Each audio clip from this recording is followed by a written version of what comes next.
तो नमस्कार सौ मित्रों ने। अखिल भारतीय साहित्य परिषद कर्णावती महानगर एकम આ કાર્યક્રમ વૈશાખ સુદ પંચમી નિમિત્તે આજ રોજ આપણે બુદ્ધ ચરિતમ વિષય પર વિશેષ વ્યાખ્યાન ડોક્ટર સ્નેહલ જોશી રાખેલ છે। તો અત્રે આ ભાગવતી મંચ પર ઉપસ્થિત સૌ મિત્રોને વક્તા સહિત આદરણીય સૌ મિત્રોને હું મહામંત્રી તરીકે પ્રણામ કરું છું, સૌનું સ્વાગત કરું છું। આપણા કાર્યક્રમની આપણી જે પરંપરા છે ભારતીય સંસ્કૃતિ ધારા પ્રમાણે એ કાર્યક્રમની શરૂઆત આપણે માં સરસ્વતીની વંદનાથી એક શ્લોકથી કરીએ છીએ। એક જ સૂચના કે બાકીના મિત્રો પોતાનું માઇક મ્યુટ રાખજો જેથી આપણે વક્તાને બરાબર સાંભળી શકીએ। તો માં સરસ્વતીની વંદના સાથે या देवी सर्वभूतेषु विद्यारूपेण स्थिता नमस्तस्यै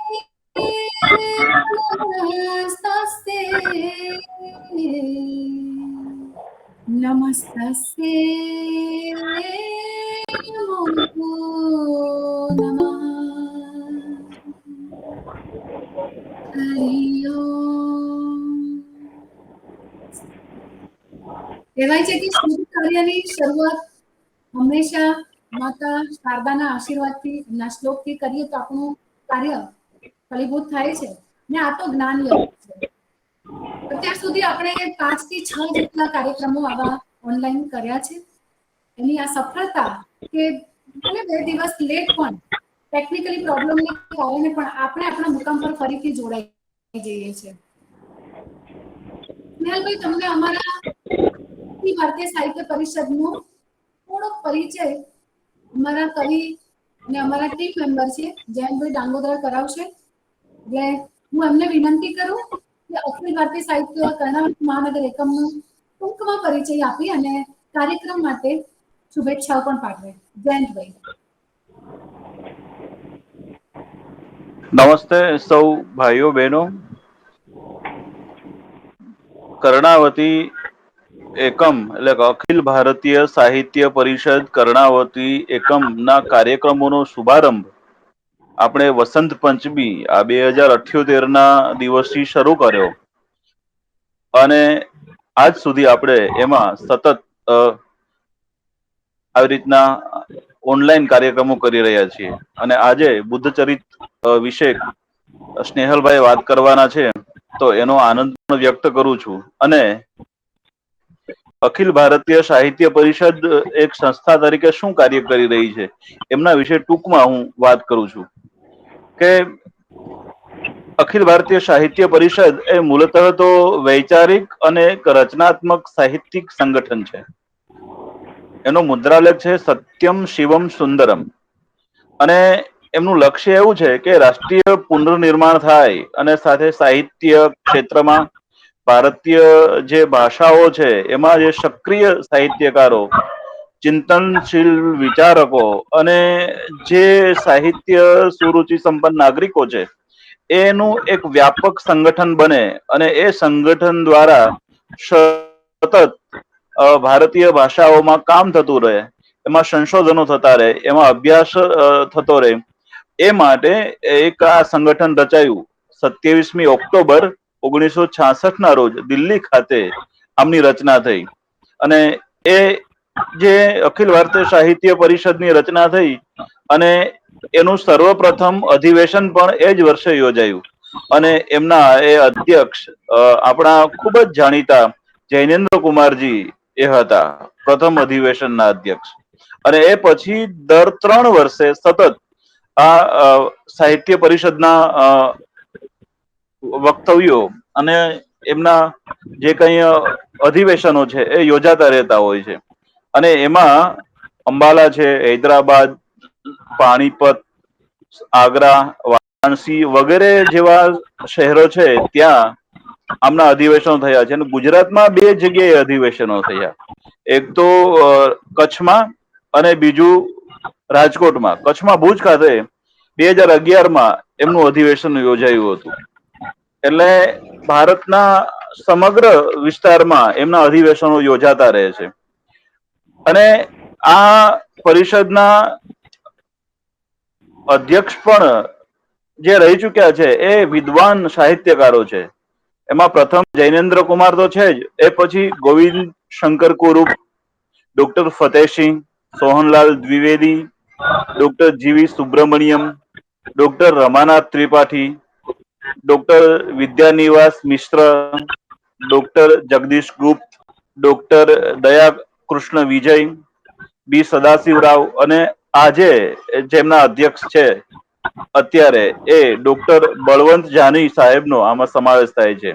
એટલે એ ખૂબ વિદ્વાન સાહિત્યકારો પાસે આમની અધ્યક્ષતામાં અધિવેશનો ભરાયા છે.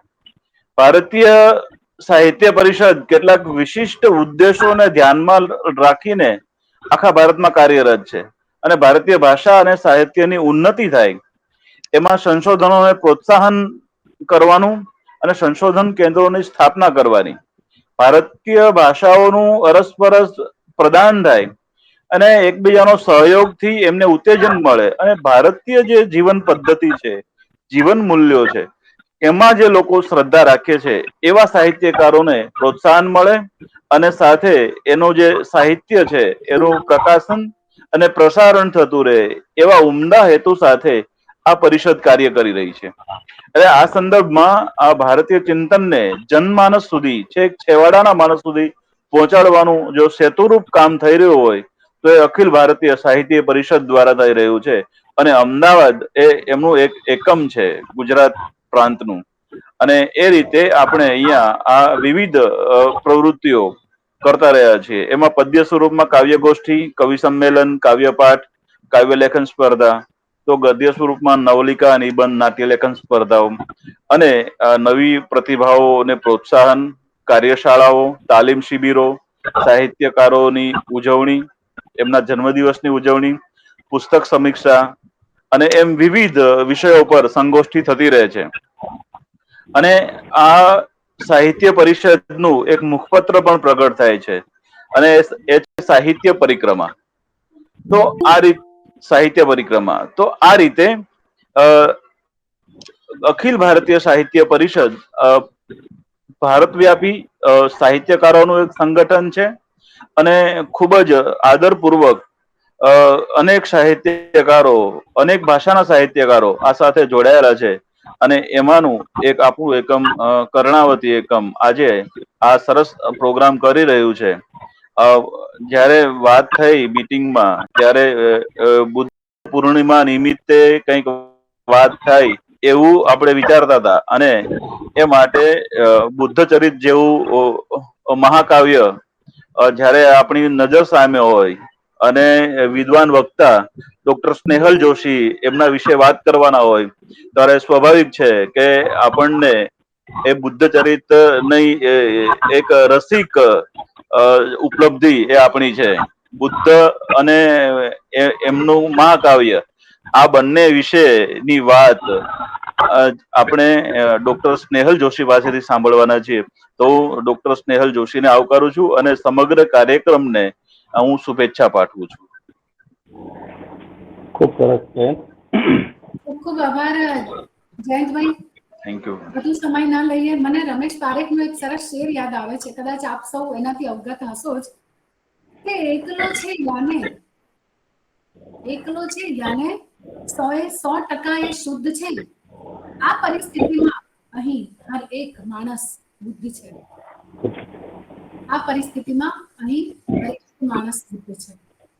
આ બુદ્ધ થવું એટલે શું એ જાણવું હોય, એ સમજવું હોય તો તથાગત અને ભગવાન પણ જેમને સંજ્ઞા લાગી છે, ભગવાન બુદ્ધ પણ જેમને કહેવાય છે, ગૌતમ બુદ્ધ પણ કહેવાય છે, સિદ્ધાર્થ તરીકે પણ જેમને ઓળખવામાં આવે છે, એવા બુદ્ધ વિશેના જીવન, એમના કર્મ, એમની વિચારધારા એને વિશે ડોક્ટર સ્નેહલ જોશી માનનીય વક્તવ્ય આપવાના છે. પણ એ પૂર્વે એમનો ટૂંકો પરિચય આપ સૌ મિત્રોને કરાવવો જ રહ્યો. તો વક્તાનો પરિચય તો એના વ્યાખ્યાનમાં હોય જ, પણ ત્યાંથી કેવી રીતે આ વક્તા આટલા મુકામે પહોંચ્યા હોય એ જાણવું ખૂબ જરૂરી.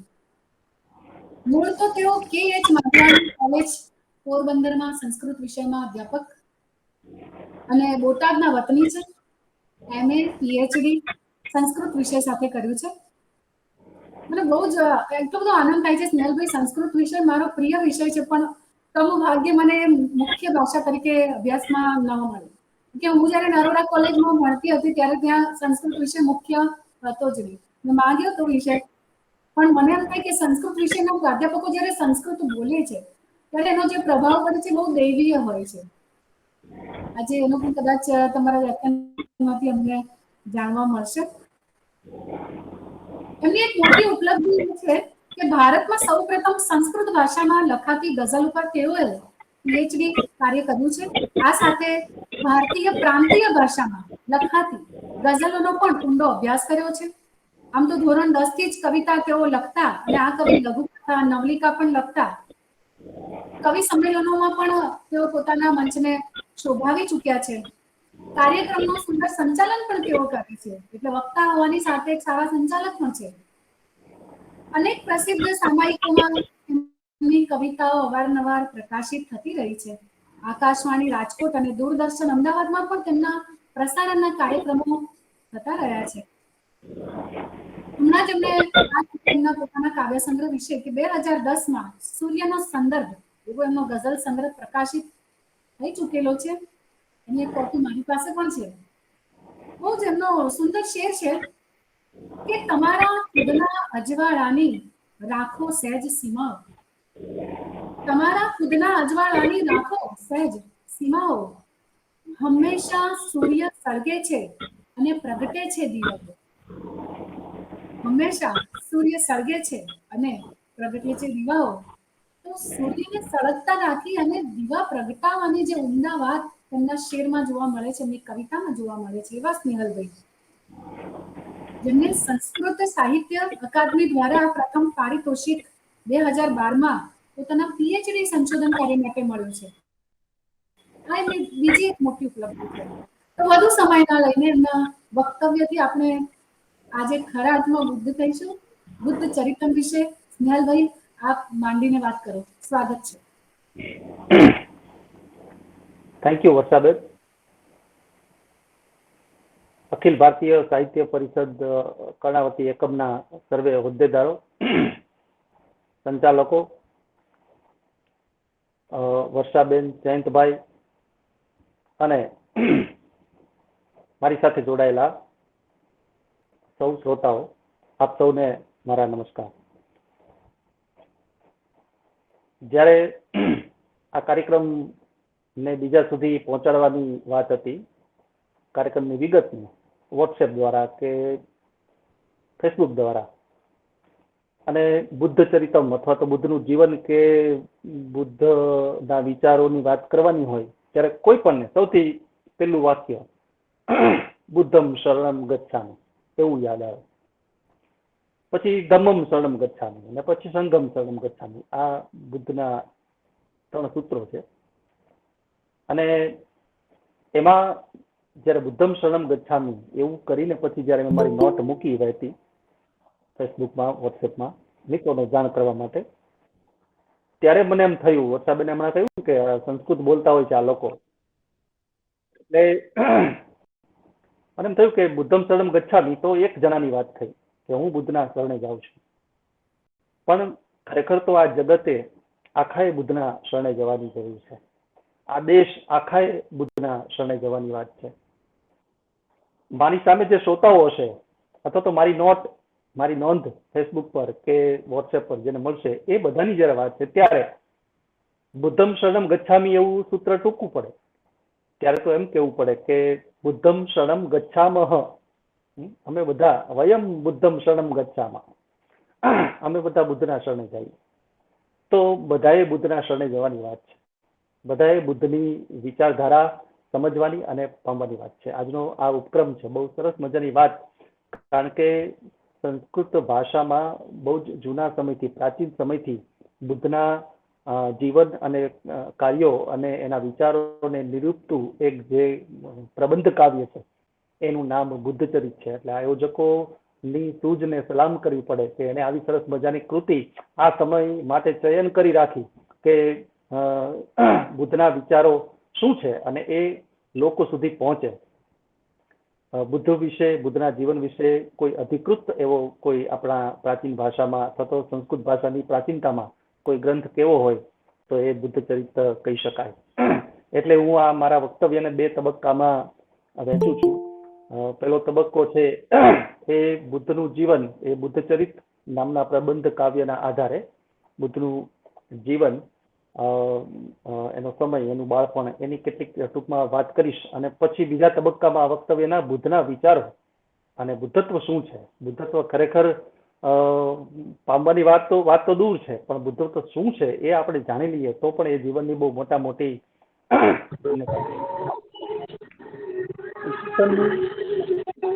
પૂર્વેની 6મી શતાબ્દી. કોઈ મિત્રોનું માઇક ચાલુ હોય તો એ પ્લીઝ બંધ કરશો. તો ઈસવીસન પૂર્વેની 6મી શતાબ્દી એ ભગવાન બુદ્ધનો અધિકૃત સમય આપણા વિદ્વાનોએ કરી આપ્યો છે. આ એવો સમય છે કે જે સમયમાં વેદ ધર્મ અને હિન્દુ સનાતન પરંપરા એ બહુ જ જોરશોરથી ચાલી રહી હતી. વેદ ધર્મનો મધ્યાહન તપતો હતો એમ કહી શકાય. વેદના કર્મકાંડોની એક બહુ જ મોટી વિભાવના હતી અને એ સમયમાં યજ્ઞોનું બહુ મોટું પ્રચલન હતું. અને એ રીતે આપણે ત્યાં બહુદેવતાવાદને લીધે આપણે ત્યાં યજ્ઞો કરવામાં આવતા અને એ રીતે કર્મકાંડની બહુ જ લાંબી પરંપરા હતી, હિન્દુ પરંપરા હતી. આ એવો સમય હતો કે જે સમયમાં કોઈ નવા ધર્મનો અભ્યુદય એ બહુ એક મોટો પડકાર હતો. એક સમય તો એવો પણ આવ્યો કે આ ધર્મમાં, એટલે કે હિન્દુ પરંપરાના વેદ ધર્મમાં બદીઓ પણ પ્રવેશી, એમાં વિકૃતતા પણ આવી. જે યજ્ઞો દેવતાઓને ખુશ કરવા માટે થતા હતા એ દેવતાઓ હવે પશુઓના સંહારથી, પશુઓની બલિ ચડાવવાથી દેવતાઓ ખુશ થશે એવા પ્રકારની વિકૃત ભાવનાઓ એમાં પ્રવેશી હતી. અને એ વખતના ખેતી પ્રધાન દેશને આ વસ્તુ પહોંચાય એમ નહોતી. પોતાના જનાવરો, પોતાના પશુઓ એ યજ્ઞમાં હોમાઈ જાય એ એમને પસંદ નહોતું. છતાંય દાંભિક આપણી હિન્દુ પરંપરામાં આ વસ્તુ થયા કરતી હતી. પણ તે છતાં વેદ ધર્મનો પ્રભાવ, યજ્ઞનો પ્રભાવ, દેવતાઓનો પ્રભાવ એટલા પ્રમાણમાં હતો કે એ સમયમાં કોઈ નવી વિચારધારા મૂકવી એ બહુ કાઠું હતું. એ સમયમાં ભગવાન બુદ્ધનો અવતાર થાય છે. આપણી હિન્દુ પરંપરા જેને અવતાર તરીકે, આપણા 10 અવતારોમાં 9મા અવતાર જે છેલ્લા થઈ ગયા એ અવતાર તરીકે ભગવાન બુદ્ધને આપણા હિન્દુઓ જ પ્રસ્થાપિત કરે છે. એ બુદ્ધ ભગવાને એક બહુ જ મોટી આધ્યાત્મિક ક્રાંતિ કરી. બુદ્ધ ભગવાન પહેલા આપણું રામાયણ રચાઈ ગયું છે, આપણું મહાભારત રચાઈ ગયું છે, અને એ મહાભારતમાં આપેલી ધારણા ધર્મ એવી વ્યાખ્યાને ભગવાન બુદ્ધે નવા કિલ્લાઓ સાથે વ્યાખ્યાયિત કરી અને ધર્મ શું છે એને નવી પદ્ધતિથી લોકોની સામે મૂકી આપ્યો. યજ્ઞ યાગાદી એ ધર્મ નથી, કે પશુ બલિ એ ધર્મ નથી, ટીલા ટપકા કે પોશાકો એ ધર્મ નથી, પણ ધર્મ એક અલગ વસ્તુ છે. એની વાત એમણે ધારણા ધર્મ એવી વ્યાખ્યાના કેન્દ્રમાં કરી અને લોકો પોતાનું શીલ, પોતાનું ચરિત્ર, પોતાની માનવતાને ધારણ કરી રાખે મનુષ્ય, ત્યારે એ સાચો ધર્મ બને છે એવી વાત કરી. અને આપણી પરંપરામાં કહેવાયેલું બહુ મોટું એક વાક્ય, સર્વેત્ર સુખિનઃ સંતુ સર્વે સંતુ નિરામયા સર્વે ભદ્રાણી પશ્યંતુ મા કશ્ચિદ દુઃખ માપનુયાત. તો બધાની ભાવના, બધા લોકોના હૃદયને સ્પર્શવાની ભાવના જે ધર્મમાં કરાઈ છે, રખાઈ છે, એ ધર્મ એ બૌદ્ધ ધર્મ છે. બુદ્ધ ભગવાન પહેલા આપણે ત્યાં દર્શનોની રચના પર થઈ, 6 દર્શનો. એમાં સાંખ્ય દર્શન, યોગ દર્શન, ન્યાય દર્શન, વૈશેષિક દર્શન, આવા બધા દર્શનો છે. ઉત્તર મીમાંસા એટલે કે વેદાંત દર્શન. તો એ બધાની સાથે સાથે ભગવાન બુદ્ધનું દર્શન પણ આપણી સામે આવ્યું. બૌદ્ધ દર્શન તરીકે એ પ્રખ્યાત છે. એ પછી મહાવીરનું જૈન દર્શન પણ આવ્યું ને એ પછી તો ચારવાક જેવા મુનિનું ચારવાક દર્શન પણ આવ્યું. પણ આ જે 3 દર્શનો જે હું વાત કરું છું એ 3 દર્શનો એ વેદ ધર્મને માન્યતા આપતા નથી. અને એટલા માટે જ તત્કાલીન સમયના આપણી પરંપરાના વિદ્વાનો કે મુનિઓ એને નાસ્તિક દર્શનો કહ્યા. જ્યારે પેલા 6 દર્શનો છે એ આસ્તિક દર્શન છે. પણ નાસ્તિક દર્શનનો મતલબ એવો નથી કે એ ઈશ્વરમાં શ્રદ્ધા નથી ધરાવતા, એ માત્ર વેદ પરંપરામાં, યજ્ઞ યાગાદિમાં પરંપરામાં એ શ્રદ્ધા નથી ધરાવતા, અને એટલા માટે એ દર્શન એ નાસ્તિક દર્શનો થયા. આ જ પરંપરામાં આગળ જતા, એટલે કે રામાયણ મહાભારતની પરંપરામાં બહુ જ લાંબા વર્ષો પછી એક એવો કવિ આવે છે કે જેના સંસ્કૃતના વિદ્વાનો જેને પ્રશિષ્ટ સંસ્કૃત સાહિત્યનો સૌથી પ્રથમ એવો કવિ માને છે, અને એ કવિ છે અશ્વઘોષ. અશ્વઘોષે સંસ્કૃત પ્રશિષ્ટ સાહિત્યનો પ્રારંભ કર્યો. એ જે સમયમાં થયો એ સમય આખો બુદ્ધની વિચારધારાથી, બુદ્ધ નહોતા એ સમયમાં, પણ બુદ્ધની વિચારધારાથી આખો સમય પ્રભાવિત હતો. કારણ કે લોકોને નવું જોઈતું હતું, લોકો થાકેલા હતા પરંપરાથી, ધર્મની પરંપરાથી અને પરંપરાના ધર્મથી, બંનેથી થાકેલા હતા, અને એમને કશીક નવી વિચારધારાની જરૂર હતી. ને એ સમયમાં બુદ્ધે એક આધ્યાત્મિક ક્રાંતિ સર્જી, એક નવો સરળ માર્ગ, ધર્મને અપનાવવા માટેનો, ધર્મ કરવા માટેનો એક નવો સરળ માર્ગ, જેને મધ્ય માર્ગ પણ કહે છે, એની આગળ વાત કરવાનો છું, એ એમણે લોકોને દર્શાવ્યો, અને એ સીધા લોકોના હૃદય સુધી સ્પર્શવાની વાત હતી, એક માનવતાની વાત હતી, એક કરુણાની વાત હતી. તો એવો એક ધર્મ અશ્વઘોષના સમયમાં ટપતો હતો, અને એ સમયમાં જ અશ્વઘોષે એ ભગવાન બુદ્ધની આ વિચારધારાઓને અને ભગવાન બુદ્ધના જીવનને નિરૂપિત કરતું એક મહાકાવ્ય જે લખ્યું, એ મહાકાવ્ય છે એ બુદ્ધચરિત નામે ઓળખાય છે. એ પછી એક બીજું મહાકાવ્ય પણ એમણે લખ્યું, અને એ છે સૌંદરનંદ. સૌંદરનંદ નામનું મહાકાવ્ય છે. બુદ્ધના પિતરાય ભાઈને પ્રવજ્યા કે દીક્ષા આપવા માટે એ કાવ્ય રચાયું છે. એવું કહેવાય છે કે અશ્વઘોષે કેટલાક નાટકો પણ લખ્યા છે. એમાં એક શારીપુત્ર પ્રકરણ નામનું પ્રકરણ પ્રકારનું નાટક છે, એક રૂપક નાટક પણ લખ્યું છે, અને ગણિકા નાટકની પણ એમણે રચના કરી છે. આ સિવાય પણ બુદ્ધના નામે, અશ્વઘોષના નામે ઘણા બધા કૃતિઓ, નાટકો અને કાવ્યો ચડેલા છે. હમણાં મેં કહ્યું પ્રમાણે બુદ્ધ ધર્મને નિરૂપિત કરતું અધિકૃત આપણા પ્રાચીન સાહિત્યમાં કોઈ કાવ્ય હોય તો એ બુદ્ધચરિત છે. અત્યારે 28 સર્ગનું આ મહાકાવ્ય આપણે ત્યાં મળે છે, પણ એમાં વિદ્વાનોના કહેવા મુજબ 14 સર્ગો, 1 થી 14 સર્ગો એ અશ્વઘોષે રચેલા છે, અને પછીના 3-4 સર્ગો, 15 થી 17 સર્ગો એ કોઈ બંગાળી કવિ દ્વારા સર્જાયા છે, અને પછી 18 થી 28 સર્ગો એ કોઈ બીજા કવિના નામે ચડેલા છે. એટલે મૂળ અશ્વઘોષની કૃતિ જે છે એ 1 થી 14 સર્ગની છે, અને પછી પાછળથી સર્ગો જોડાતા ગયા, અને એમ 28 સર્ગનું આ મહાકાવ્ય બન્યું. તો 1 થી 14 સર્ગ છે, એ 14 સર્ગમાં ભગવાન બુદ્ધનું બાળપણ, એનું સિદ્ધાર્થ એવું નામ છે, એનું બાળપણ, પછી એના મિત્રો સાથેની એની રમતો, એની યુવાની, એના લગ્ન યશોધરા સાથે, એને પુત્રનો જન્મ, એ બધી વાત એ 1 થી 14 સર્ગમાં આવે ને 14મા સર્ગમાં એ નિર્વાણ પામે, ભગવાન બુદ્ધ બુદ્ધત્વ પામે, અને ત્યાં અશ્વઘોષે લખેલું જે કાવ્ય છે, પ્રબંધ કાવ્ય છે, એ પૂરું થાય. પછીના જે 15 થી 28 સર્ગો છે એમાં શિષ્યો સાથે જે બુદ્ધે સંવાદો કર્યા હોય, કે શિષ્યોને ઉપદેશો આપ્યા હોય, કે ધર્મના સિદ્ધાંતોની ચર્ચા કરી હોય, અને પછી ભગવાન બુદ્ધના નિર્વાણની પ્રાપ્તિ ને એ બધી વાત એ પછીના સર્ગોમાં આવે છે. તો આ એનું સ્ટ્રક્ચર છે, જે સંસ્કૃતના વિદ્વાનો કહેતા હોય છે કે સંસ્કૃત મહાકાવ્ય એ આવી રીતે હોવું જોઈએ. તો એ પ્રકારનું આ મહાકાવ્ય છે, એના માટેની મેં તમને આ અછડતી વાત કરી. જ્યારે સંસ્કૃત કાવ્યશાસ્ત્રની વાત કરું છું ત્યારે 6 પ્રયોજનો કોઈ પણ કવિતાની સર્જના માટે હોય છે, અને એમાં એવું કહેવાય છે કે કાવ્ય પ્રયોજનાનું, એટલે કે કાવ્યના પ્રયોજનો, એમાં આપણું જે આ પ્રબંધ કાવ્ય છે, એટલે કે બુદ્ધચરિત છે, એ કાવ્ય પ્રયોજનાનીના અંતિમ ઉપલક્ષ્યને તાકતું, અને એનું અંતિમ ઉપલક્ષ્ય એટલે કે એનું અંતિમ લક્ષણ એ છે કે ઉપદેશ આપવા માટે, પત્ની સમાન ઉપદેશ આપવા માટે જે કાવ્ય રચાય છે એ તો ખરેખર બુદ્ધચરિત એ કોઈ પ્રતિભા, કવિ પ્રતિભા દેખાડવા માટે કે પાંડિત્યનું પ્રદર્શન કરવા માટે લખાયેલી કૃતિ નથી. બહુ જ સરળ ભાષામાં, રસિક ભાષામાં અને રસપૂર્ણ શૈલીમાં લખાયેલું, માત્ર ને માત્ર ભગવાન બુદ્ધના ધર્મનું ચિંતન કરવા માટે, ચિંતવન કરવા માટે, કે એનું પ્રવર્તન કરવા માટે લખાયેલું આ મહાકાવ્ય છે.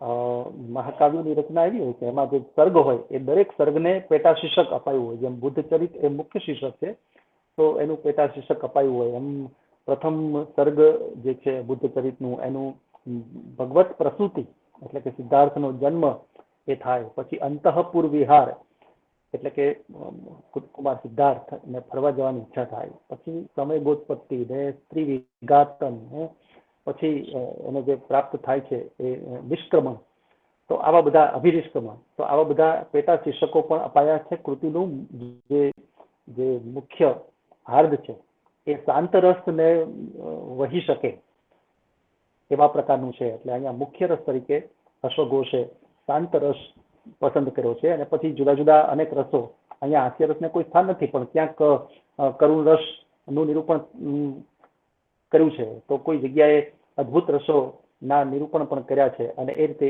વીર રસનો પણ ઉપયોગ અહીંયા કવિએ કર્યો છે. જ્યારે ભગવાન બુદ્ધનું માર સાથે યુદ્ધ થાય, માર એટલે કામ, તો કામદેવ સાથે જ્યારે ભગવાન બુદ્ધનું યુદ્ધ થાય તો એ તો ખરેખર આંતરિક યુદ્ધ હોય, પણ છતાંય અશ્વઘોષે એવું નિરૂપણ કર્યું છે કે જાણે એ યુદ્ધના મેદાન ઉપર ભગવાન બુદ્ધ અને કામદેવ એ બંને વચ્ચેનું યુદ્ધ થતું હોય. તો ઘણી બધી વિગતો આ મહાકાવ્ય વિશે મળે છે. પણ ખાસ તમને આનંદ થશે કે ઈસવીસનની 7મી શતાબ્દીમાં ચીનથી એક યાત્રી આવેલા, એનું નામ છે ઇત્સિંગ. એ 671 થી 691 દરમિયાન, એટલે કે 20 વર્ષ દરમિયાન એ આપણા ભારતમાં રહ્યા. ઇત્સિંગ ચીની યાત્રી, અને એને ઘણી બધી નોંધ કરી છે પોતાની નોંધ પોથીમાં. અને એમાં બુદ્ધ ચરિતમનો એને બહુ જ સુંદર રીતે ઉલ્લેખ કર્યો છે. અને આ ઉલ્લેખ કરવાથી એક બહુ જ મોટી વાત એ થઈ કે માત્ર ભગવાન બુદ્ધ ચરિત્રનું અધિકૃત મનાતું આ ભગવાન બુદ્ધ વિશેનું આ કાવ્ય એ વિદેશોમાં પણ પહોંચ્યું, ચીન ભાષામાં પણ પહોંચ્યું. એટલે સૌથી પહેલો વિદેશી ભાષામાં જો કોઈ અનુવાદ થયો હોય બુદ્ધ ચરિતમનો, તો એ 5મી સદીમાં થયો ચીની ભાષામાં. પછી તો 9મી ચીની ભાષામાં જે 5મી સદીમાં અનુવાદ થયો, એનાથી પ્રભાવિત થઈને એને વાંચીને જ તે ઇત્સિંગ અહીંયા આવેલા, અને પછી એને વધારે સંશોધનો એ વિશે કર્યા. અને ખાસ કરીને બૌદ્ધ ધર્મ વિશે, માત્ર આ એક કૃતિ વિશે નહીં, ઇત્સિંગે તો સમગ્ર બૌદ્ધ ધર્મ વિશે બહુ મોટો અભ્યાસ કર્યો, ને પછી એ બૌદ્ધ ધર્મને પોતાની સાથે ચીન લઈ ગયા. 9મી સદીમાં તિબેટી ભાષામાં પણ પછી અનુવાદ થયો. અને એ પછી તો સેમ્યુઅલ બિલ કોવેલ, E.H. જોન્સટન, આવા વિદ્વાનોએ, લેખકોએ ઇંગ્લિશ ભાષામાં બુદ્ધ ચરિતમનો અનુવાદ કર્યો. છેક ફ્રેડરિક વેલર નામના જર્મન લેખકે, કવિએ એનો જર્મન ભાષામાં અનુવાદ કર્યો. આ બધા અનુવાદો થતા આ ભગવાન બુદ્ધ વિશે લખાયેલું એનું ચરિત એટલે કે બુદ્ધ ચરિત એ મહાકાવ્ય તો ખરું જ, પણ સાથે સાથે બૌદ્ધ ધર્મ પણ વિશ્વના લગભગ તમામ દેશોમાં ફેલાયો, ખાસ કરીને આ બુદ્ધ ચરિતમના અનુવાદ દ્વારા. એટલે આપણે એક વિચારી શકીએ કે એક સંસ્કૃત કૃતિનો આટલો બહોળો વ્યાપ જ્યારે થાય છે, ત્યારે બૌદ્ધ ધર્મના ફેલાવામાં, સમગ્ર વિશ્વમાં એના ફેલાવામાં આ કૃતિનું કેવડું મોટું યોગદાન છે એ પણ આપણી નજરમાં આવે, આપણા ખ્યાલમાં આવે. બહુ જ ટૂંકમાં હું તમને બુદ્ધ ચરિતમની અંદર આવતી જે કથા છે એ કહું તો, કૌશલ દેશમાં કપિલવસ્તુ નામની નગરી છે. એનો જે શાક્ય વંશ છે, એ શાક્ય વંશના રાજા શુદ્ધોદન એની પત્ની માયાવતીએ લુંબિની વનમાં એક પુત્રને જન્મ આપ્યો. પુત્રના જન્મતાની સાથે જ શુદ્ધોદન અને માયાદેવીના પુત્રના જન્મની સાથે જ એના આશ્રિત મુનિ, અસિત મુનિ અને બીજા કેટલાક જ્યોતિષીઓએ એવી આગાહી કરી, એનું ભવિષ્ય ભાંખ્યું કે આ બાળક મોટો થશે પછી કાં ચક્રવર્તી રાજા થશે અથવા તો એ યોગી બનશે, મુનિ બનશે. રાજાને તો પુત્ર જન્મનો ખૂબ આનંદ હતો. એના પોતાના તમામ મનોરથો સિદ્ધ થયા, એટલે એનું નામ સિદ્ધાર્થ એવું રખાયું. સર્વાર્થ સિદ્ધ કે સિદ્ધાર્થ એવું નામ પણ રખાયું. પોતાના પુત્રનું મન વિચલિત ન થાય એટલા માટે એને ઘણા બધા પ્રયત્નોના નાનપણથી કરેલા. પોતાના પુત્રને રાજમહેલની બહાર લઈ જવાના, એના મિત્રો ત્યાં જ આવીને એની સાથે રમે. કુમાર માટે એર કન્ડિશન્ડ મહેલો બનાવેલા, એટલે ચોમાસાનો મહેલ જુદો, શિયાળાનો, ઉનાળાનો, એવી રીતે તમામ પ્રકારની વ્યવસ્થા એની યુવાની સુધી એ બહાર જઈને એવું એવું એવું એવી કોઈ વસ્તુ ન જોવે, એવું કોઈ ચીજ ન જોવે કે જેને કારણે એનું મન ઉદ્વિગ્ન થાય અને જેને કારણે એને વૈરાગ્ય ઉત્પન્ન થાય. એવી વ્યવસ્થા યુવાદી સુધી કરી, ત્યાં સુધી કે એના લગ્ન પણ કર્યા. યશોધરા નામની યુવતી સાથે એના લગ્ન કર્યા. એને રાહુલ નામનો પુત્ર પણ જન્મે છે. અને ત્યાં સુધી કુમાર એવી કોઈ પણ વસ્તુને કે જે એનામાં વૈરાગ્ય ઉત્પન્ન કરે એ જોતો નથી. પણ એક સમય અચાનક એ પોતાના પિતા રાજા શુદ્ધોધન પાસે જાય છે અને કહે છે કે મારે પરિભ્રમણ કરવું છે નગરમાં. કબને પણ પિતા એને પરિભ્રમણ કરવાની આજ્ઞા તો આપે છે, સાથે સાથે પોતાના સેવકોને એવું કહી રાખે છે કે એવી કોઈ પણ વસ્તુ માર્ગમાં કુમારની નજરે ન ચડવી જોઈએ. એટલે કુમાર જયારે નીકળે છે ત્યારે આ બધું તો કુદરત દ્વારા નિર્માયેલું છે, એમ અશ્વઘોષ કહે છે. ઈશ્વરો દ્વારા ભગવાન બુદ્ધનું નિર્વાણ એટલે કે એનું બુદ્ધત્વ નિર્માયેલું છે અને એ બધું જ નિમિત્ત બને છે. કુમાર જયારે રસ્તા ઉપર જાય છે ત્યારે એ અનુક્રમે વૃદ્ધ માણસને જુએ છે, પછી રોગી માણસને જુએ છે અને પછી મૃત માણસને એટલે કે શબને જુએ છે. આ બધું જયારે જોવે છે ત્યારે એની વિચારધારા કંઈક જુદી દિશામાં ફંટાય છે અને એવું માનતો થઈ જાય છે કે સર્વસ્વ લોકે નિયતો વિનાશ.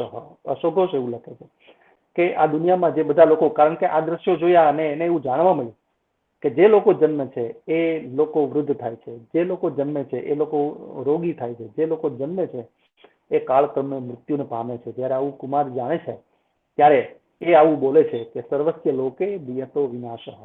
જેને જન્મ લીધો છે એ તમામ લોકને મરવાનું છે અને એનો વિનાશ નિશ્ચિત રીતે થવાનો છે. એટલે જે આ ત્રણ દ્રશ્યો એ જોવે છે એના અભિનિષ્ક્રમણ માટે એ ઉદ્દીપન બને છે અને એનું મન છે એ સતત મંથન કર્યા કરે છે કે શું આ જીવન છે. આ જીવનમાં આ જ રીતે બસ જન્મવાનું, બાળપણ ભોગવવાનું, મોટા થવાનું, યુવાન થવાનું અને પછી મૃત્યુ પામવાનું, કોઈ હેતુ ખરો? એ પોતાના એક ઉદ્દેશ શોધવા માટે એ તૈયારી કરે છે અને એની સામે એના પિતાજી ઘણા બધા પ્રયત્નો કરે છે. સ્ત્રી વ્યાસંગમાં એને જોડે છે, પણ છતાંય એમાં એને રસ નથી ઉત્પન્ન થતો, કારણ કે હવે એનો રસ કોઈ જુદી દિશા તરફ ફંટાઈ ગયો છે. એનો મિત્ર છે એ નીતિશાસ્ત્રજ્ઞ મિત્ર છે ઉદાઈ નામનો, એને એમ કહે છે કે પ્રેમ ને કામ ને સ્ત્રી તો દેવતાઓને પણ પસંદ હોય છે, તો ખરેખર એનો ઉપભોગ કરવો જોઈએ. પણ કુમાર એમ કહે છે કે અશોઘોષ લખે છે કે અનિત્યમ તું જગન્મત્વા નાત્ર રમતે મન. આ અનિત્ય જગત છે, આ ક્ષણભંગુર જગત છે અને એ ક્ષણભંગુર જગતમાં કેટલો સમય રહેવાનું છે અને એ સમયમાં જો આજ કર્યા કરશું તો જે ખરેખર પરમ ઉદ્દેશ છે એ પરમ ઉદ્દેશને ક્યારે પાર કરશું. ઈશ્વરે જે માટે મને મોકલો છે એ આ સ્ત્રી વ્યાસંગ નથી, એ આ સંસાર નથી, મને તો કોઈ જુદા હેતુ માટે જાણે આ પૃથ્વી ઉપર મને મોકલ્યો હોય એવું કુમાર એના મિત્રને કહે છે અને સતત એનું મન ઉદ્વિગ્ન રહ્યા કરે છે, સતત વિચાર વલોણું એના મનમાં મારે શું કરવું જોઈએ.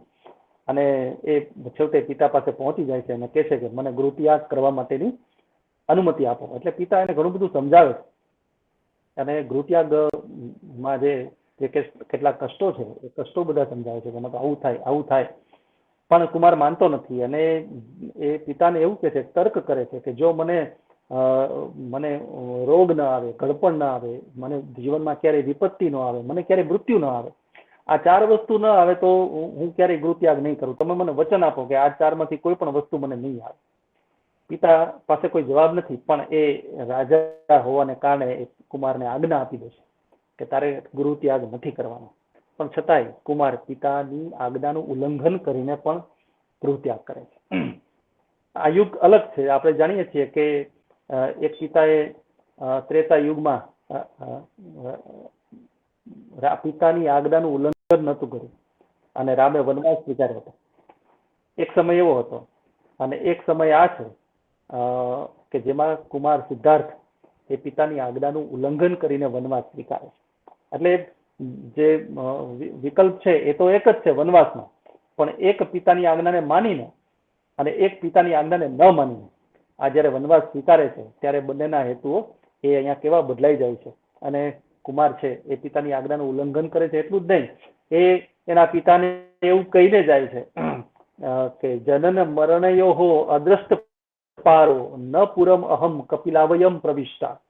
એટલે જ્યાં સુધી હું જન્મ મરણનો પાર ન પામી લઉં ત્યાં સુધી હું કપિલ વસ્તુ નગરીમાં ક્યારેય પ્રવેશ નહીં કરવું. અને એ રીતે એ કંથક નામના સારથીને બોલાવે છે અને કંથક નામનો સાથી છંદક નામનો ઘોડો લઈને આવે છે ને એ ઘોડા ઉપર કુમાર છે એ પોતાની પત્ની યશોધરા, પુત્ર રાહુલ અને પિતા એની માસી જે છે, એની મા તો મૃત્યુ પામી તેના જન્મ સાથે માયા દેવી, પણ એની માસી, ટૂંકમાં આ બધાને છોડીને એ અભિનિષ્ક્રમણ કરે છે, ગૃહત્યાગ કરે છે, ઘરને છોડી દે છે અને આગળ એ ઋષિઓના આશ્રમોમાં રહે છે, ત્યાં તપ કરે છે, કઠોર સાધના કરે છે. પણ એ બધાથી એમ થયું કે ખરેખર મોક્ષ પ્રાપ્તિનો કે નિર્વાણ પ્રાપ્તિનો માર્ગ આ નથી. તપ કરવાથી કશું પ્રાપ્ત નથી થઈ જતું. એટલે એ બીજા ઋષિ પાસે જાય છે, અરાડ મુનિ પાસે જાય છે, એ ભાર્ગવ મુનિ પાસે જાય છે, અલગ અલગ મુનિઓમાં ઘણું બધું જ્ઞાન પ્રાપ્ત કરે છે, એ પરમ શાંતિનું જ્ઞાન પ્રાપ્ત કરે છે. પણ એની ચિત્ત શાંતિ તો એકલા મને બેસી અને કશુંક વિચારીને એ થાય છે. એ ચિત્તની શાંતિ તો પ્રાપ્ત કરી જ લે છે, પણ કામ પર વિજય પ્રાપ્ત કરી લે છે. અને એ રીતે બોધ ગયાનું સ્થળ છે, અત્યારનું જે બિહાર છે, એ બિહારમાં ગયા જિલ્લો છે ને, ગયા જિલ્લામાં બોધ ગયા નામનું ગામ છે. ત્યાં હું 1 મહિના જેટલો સમય રોકાયો છું અને ભગવાન બુદ્ધને જ્યાં બુદ્ધત્વની પ્રાપ્તિ થઈ હતી એ પીપળા નીચે, આમ તો એ પીપળો બહુ મોટો વિસ્તારેલો પીપળો છે, ખબર ન પડે કે કયા એકબીજા સાથે જોઈન્ટ એમ લગભગ 200 મીટરમાં 200-300 મીટરમાં એ ફેલાયેલો પીપળો છે, એકબીજા સાથે જોડાયેલો. એટલે આમ ખ્યાલ ન આવે આપણે જોઈને કે અહીંયા ભગવાને બેસીને બુદ્ધત્વ પ્રાપ્ત કર્યું હશે, પણ એ પીપળા નીચે હું બેઠો છું અને કંઈક એવી અનુભૂતિ પણ પ્રાપ્ત કરી છે.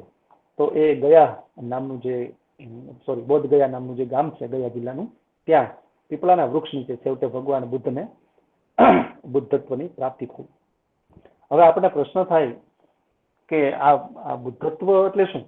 બુદ્ધત્વની પ્રાપ્તિ યાદ રાખો કે વિદ્વાનોના કહેવા પ્રમાણે ભગવાન બુદ્ધ સિવાય એના કોઈ પણ અનુયાયીઓને બુદ્ધત્વની પ્રાપ્તિ નથી થઈ. એટલે આ વિશ્વમાં બુદ્ધત્વ પ્રાપ્ત કરનારો એક જ છે અને એ ભગવાન બુદ્ધ છે. આ બુદ્ધત્વ શું છે એની વાત કરું એ પેલા થોડી ભૂમિકા હું તમારી સામે કરી લઉં. ભગવાન બુદ્ધે એવું જાતે કહ્યું, ભગવાન બુદ્ધનો જે એને શિષ્યોને જે ઉપદેશ આપેલો, જે કંઈ જ્ઞાન પ્રબોધેલું એમના શિષ્યોને, એ શિષ્યોએ એ સૂત્રાત્મક જ્ઞાન જે હતું એનો એક સંપુટ કરી રાખેલો અને એ સંપુટને ત્રિપિટક એવું નામ કહેવાય છે, ત્રિપિટક. તો એ આમ પિટક એટલે મંજૂષા થાય, એ 3 મંજૂષાઓ, 3 પ્રકારની પિટક એટલે ત્રિપિટક. તો એની અંદર ભગવાન બુદ્ધના વિચારો છે એ સંગ્રહાયેલા છે. એમાં ક્યાંક બુદ્ધે એવું કહ્યું છે કે હું જે કહું છું એ તમે માની ન લેશો, મેં કહ્યું છે એટલે તમે માની ન લેશો, પણ તમારી મતિ અનુસાર એને પ્રમાણીને તમે મારા વિચારોનું અનુકરણ કરજો. આ ભગવાન બુદ્ધે ખુદ લખેલું છે. એટલે આ ધર્મમાં પ્રવેશતા જ આપણને ખ્યાલ આવે કે એ સ્વતંત્રતાથી ભરેલો ધર્મ છે. એની અંદર મધ્યમ માર્ગ સૂચવાયો છે. મધ્યમ માર્ગ એટલે વેદની જે અટપટી પરંપરાઓ હતી, વેદ ધર્મની જે કર્મકાંડની અટપટી માયાજાળો હતી, એના કરતા લોકોને આ ધર્મમાં અથવા તો આ ધર્મની વિચારધારાને અપનાવવામાં બહુ સરળતા રહેતી. એવા જ વિચારો ભગવાન બુદ્ધે એમાં પ્રબોધેલા હતા. એટલે સૌથી મહત્વની વાત તો એ છે કે આ ધર્મ છે એ સરળ છે. ભગવાન બુદ્ધે એ જ ગ્રંથમાં આગળ કહ્યું કે અપદીપો ભવ, બહુ જાણીતું વાક્ય છે, લોકો બહુ બધા લખતા હોય છે અને બોલતા હોય છે. અપદીપો ભવ એટલે કે તું જાતે તારો દીવો થા, કોઈનું અજવાળું ઉઘરાવા ન દે. જ્ઞાન માર્ગમાં પ્રવેશ કરીએ ત્યારે આ વાત બહુ મહત્વની હોય છે કે આપણે આપણો દીવો જાતે થવાનો હોય છે. પારકું અજવાળું છે એ ક્યારેય આપણને અજવાસ આપી શકતું નથી. અમારા વર્ષાબેન તમે જાણો છો, જયંત પણ ખબર છે, આપણા કવિ રહીશ મણિયાર, એની ગઝલનો એક શેર છે, અચાનક જ મને યાદ આવી ગયો તો સાથે કહી દઉં છું કે કંઠમાં શોભે તો શોભે માત્ર પોતાનો અવાજ, કંઠમાં શોભે તો શોભે માત્ર પોતાનો અવાજ, પારકી રૂપાળી કંઠી બાંધવાનું છોડ્યું. ક્યા બાત હે. વાહ બહારથી વિશાળી કંઠી એટલે આપણો પોતાનો અવાજ હોવો જોઈએ. આપણે આપણો પોતાનો દીપક હોવા જોઈએ. વાહ બીજાની રૂપાળી કંઠી છે એ આપણને ક્યારેય ઉજળા નથી કરતી, અથવા તો ઉછીનું લીધેલું અજવાળું એ આપણને ક્યારેય ઉજળા નથી કરતું. એટલે આપણો પોતાનો એક અવાજ હોવો જોઈએ, આપણું પોતાનું એક અવાજ અજવાળું હોવું જોઈએ. આ વાત બુદ્ધે વર્ષો પહેલા કરી. અપ દીપો ભવ, તું તારો દીવો ખુદ થા. એટલે આ પ્રકારના વિચારો અને વિચારધારાનો બહુ પ્રસાર થયો બૌદ્ધ ધર્મના પ્રચારમાં. તત્કાલીન બુદ્ધ પછી થોડા સમય પછી સમ્રાટ અશોક નું નામ આપણે જાણેલું છે. એટલે એનો તો આખો પરિવાર બૌદ્ધ ધર્મી થઈ ગયેલો. એની પુત્રી સંઘમિત્રા, એનો પુત્ર, આ બધા એ તો પ્રવજ્ઞા ધારણ કરી લીધેલી. તો અને સમ્રાટ તરીકે અશોકે પણ આપણે તો જાણીએ છીએ સાંપ્રત સમયમાં તો ઘણા બધા સ્તૂપો એને બંધાવેલા છે, ઘણા બધા શિલાલેખો જુનાગઢ વગેરેમાં એના આપણને જોવા મળે છે. તો એનો બહુ મોટો ફાળો છે બૌદ્ધ ધર્મના પ્રસારમાં. સમ્રાટ પછી તો આગળ જતા આ ધર્મ, મેં હમણાં ચીનની વાત કરી, ચીનથી તિબેટ, હિમાલયથી ચીન પહોંચ્યો, ચીનથી તિબેટ આ ધર્મ ગયો, ત્યાંથી મંગોલિયા, કોરિયા અને થાઈલેન્ડ ને છેક ત્યાંથી જાપાન. એટલે આમ જો તો વિશ્વના મોટા ભાગના જે દેશો છે એ દેશો સુધી આ ધર્મ પહોંચ્યો. અને ત્યાં સુધી પહોંચવાનું પણ મિત્રો એક કારણ છે કે લગભગ 600 વર્ષ જેટલો સમય આપણા આર્યાવર્તમાં આ બૌદ્ધ ધર્મનો સૂર્ય તપેલો રહ્યો. પણ એ સમય પછી જ્યારે મધ્ય એશિયામાં મુસ્લિમ સામ્રાજ્યનો ઉદય થયો ત્યારે મધ્ય એશિયામાંથી એટલે કે અફઘાનિસ્તાન વગેરે જેવા દેશોમાંથી મુસ્લિમ શાસકો ભારત ઉપર ચડી આવેલા. એ સમયે વિચાર કરો કે નાલંદામાં એ સમયે 10,000 જેટલા બૌદ્ધ ભિક્ષુકો હતા. અને અફઘાનિસ્તાનથી આવેલા એક મોહમ્મદ બખ્તિયાર નામના એક મુસ્લિમ શાસકે એક સાથે 10,000 બૌદ્ધ ભિક્ષુકોની હત્યા કરી અને બીજા પણ ઘણી બધી હત્યાઓ કરી. નાલંદાની 5 માળની વિદ્યાપીઠ અને એનું ગ્રંથાલય એ આ મોહમ્મદ બખ્તિયારે બાળી નાખેલું. ઠંડીના સમયમાં ઠંડીમાંથી બચવા માટે આગ કરી પુસ્તકાલયની. અને એટલે વાત એ છે કે મુસ્લિમ સંપ્રદાય એટલે કે ઇસ્લામ સંપ્રદાયનું જ્યારે ભારતમાં આગમન થયું ત્યારે એની હિંસાત્મકતાને કારણે આ ધર્મ છે એ પાછો પડ્યો. આ ધર્મને બીજા દેશોમાં જવું પડ્યું. એ સમયે એક નવી વિચાર ક્રાંતિ લઈને આપણે ત્યાં જે આપણી જે સનાતન ધર્મ પરંપરા, હિન્દુ સનાતન ધર્મની પરંપરા હતી એની વિચારધારાને આગળ કરવા માટે આપણે ત્યાં શંકરાચાર્યનો જન્મ થયો. એક બાજુ મુસ્લિમ શાસકોની હિંસા અને બીજી બાજુ એને કારણે બૌદ્ધ ધર્મ અટકેલો અને બીજી બાજુ એક હકારાત્મકતાથી હિન્દુ સનાતન પરંપરાને અદ્વૈત વિચારધારામાં આગળ લઈ જનાર એવા શંકરાચાર્યનો ઉદય થયો. આ બે વાત બની, આ બે તબક્કાઓ બન્યા. એને કારણે આ બૌદ્ધ ધર્મ છે એ ભારતમાંથી ખસતો ગયો અને આગળ બીજા દેશોમાં પ્રસરતો ગયો. જ્યારે મુસ્લિમ શાસકો આપણે ત્યાં આવતા અને બૌદ્ધ ભિક્ષુને જોવો ત્યારે એની ખૂબ નફરત એને થતી. ભગવાન બુદ્ધ તો હતા ને એ સમયે, પણ એના અનુયાયીઓ બહુ મોટા હતા. એટલે બૌદ્ધ ભિક્ષુઓને જોવે ત્યારે એને ખૂબ એની ઘૃણા થતી અને એની હત્યા કરતા. ભગવાન બુદ્ધની મૂર્તિઓ તો અસંખ્ય હતી. એ બધા બુદ્ધ કહેતા. આ બુદ્ધ છે ને, બુદ્ધ, એનું અપભ્રંશ બુદ્ધ થયું. એટલે આ અરબી ભાષી લોકો જયારે આ શાસકોને આવતા ત્યારે એમ કે બુદ્ધને પાડો, બુદ્ધને એટલે કે બુદ્ધને પાડો. પણ ખરેખર એ બુદ્ધની પ્રતિમાને એ પાડતા. અને પછી તો આગળ જતા પ્રતિમા માટે જ બુદ્ધ શબ્દ આપણે જાણીએ છીએ અરબી ભાષામાં, ફારસી ભાષામાં પ્રતિમા માટે બુદ્ધ, પણ એ ખરેખર બુદ્ધનું અપભ્રંશ છે. પણ આ બધા કાળોથી એ ધર્મ, બૌદ્ધ ધર્મને બહુ મોટી આંચ આવી અને એને ભારત એક સમય તો એવો આવ્યો કે ભારતમાંથી બૌદ્ધ ધર્મ છે એ સાવ મૃતપ્રાય થયો. પણ બીજા અસંખ્ય દેશોમાં બૌદ્ધ ધર્મનો ફેલાવો હતો. હવે જે હું તમને વાત કરવા માંગુ છું બુદ્ધત્વ એટલે શું, તો એક બહુ મોટી વાત છે. બુદ્ધત્વ એક વિચારધારા છે અને એ સમજવા માટે તો હું અહીંથી જે સ્થાનેથી બેઠો છું એના માટે હું તો નાનો છું અને સમજાવવા માટે પણ બહુ નાનો છું. કારણ કે જ્યારથી મેં બુદ્ધ વિશે કેટલા ગ્રંથો વાંચ્યા અને પૂર્વે કેટલા ગ્રંથો વાંચેલા છે બુદ્ધ વિશેના, એ હું તમને છેલ્લે વાત કરીશ. પણ જ્યારે બુદ્ધ વિશે વાંચું છું ત્યારે મને એવું થાય, કારણ કે અમે મિત્રો છે એ વાતમાં અમે બોલ્યા કરતા હોઈએ કે ભાઈ મને તો બુદ્ધત્વ મળી ગયું છે, કોઈના માટે કંઈ જતું કર્યું હોય, તો સ્ટાફ રૂમમાં બેઠા હોય વર્ષાબેન ને કોઈને આપણે ચેર આપી દઈએ તો એમ કે ભાઈ તમે બેસો, મેં તો બુદ્ધત્વ પ્રાપ્ત કરી લીધું છે.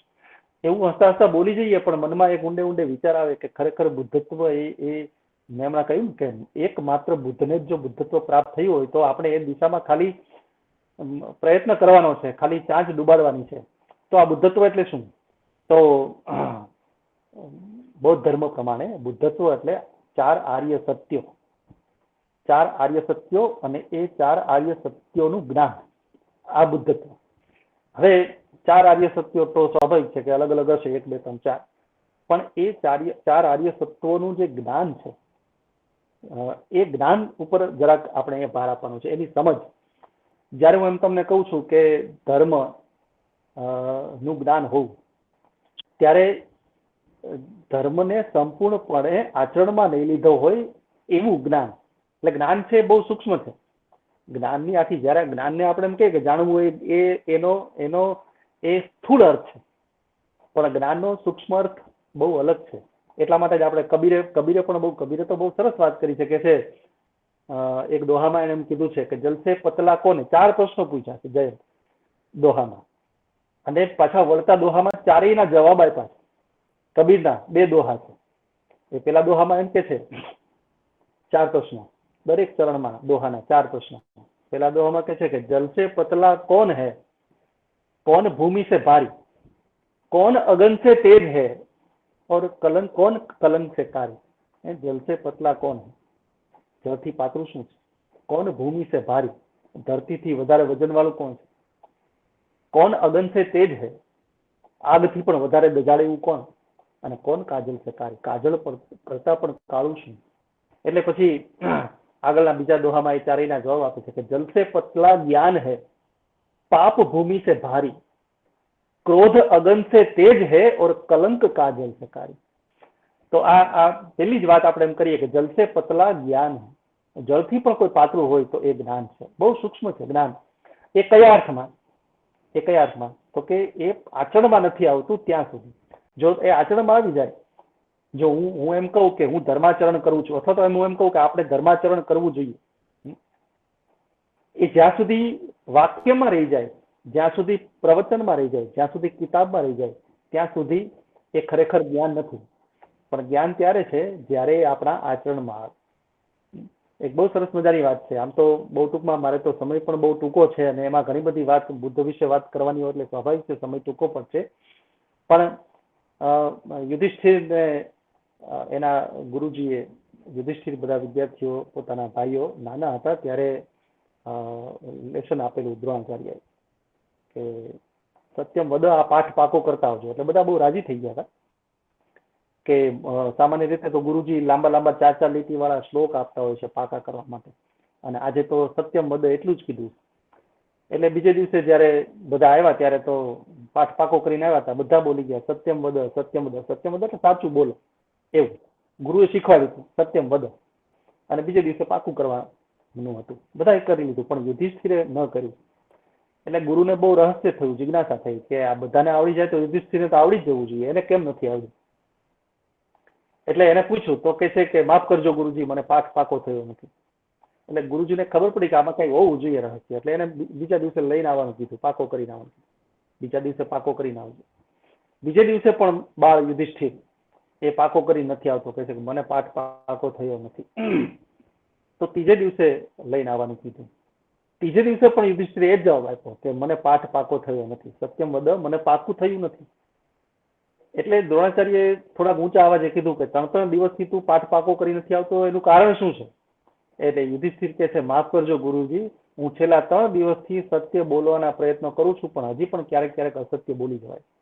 આ જ્ઞાન જ્યાં સુધી આચરણમાં ન આવે ત્યાં સુધી શીખા નથી. જ્યાં સુધી સાચું બોલો એવું જો જીવનમાં એપ્લાય ન થાય ત્યાં સુધી એ ખરેખર શીખા નથી, ત્યાં સુધી એનું જ્ઞાન થયું જ નથી. તો આ માન્યતા છે. જ્ઞાન આ અર્થમાં પાતળું છે, યાદ રાખજો. જ્ઞાન આ અર્થમાં સૂક્ષ્મ છે. તો એ 4 આર્ય સત્યોની જે વાત કરી એ બહુ મહત્વના છે, કારણ કે એનું જ્ઞાન થઈ જવું એ બહુ મોટી વાત છે. એમાં જે પહેલું આર્ય સત્ય છે ભગવાન બુદ્ધની વિચારધારા પ્રમાણે એ છે સર્વમ દુઃખમ દુઃખમ. આ પેલું આર્ય સત્ય.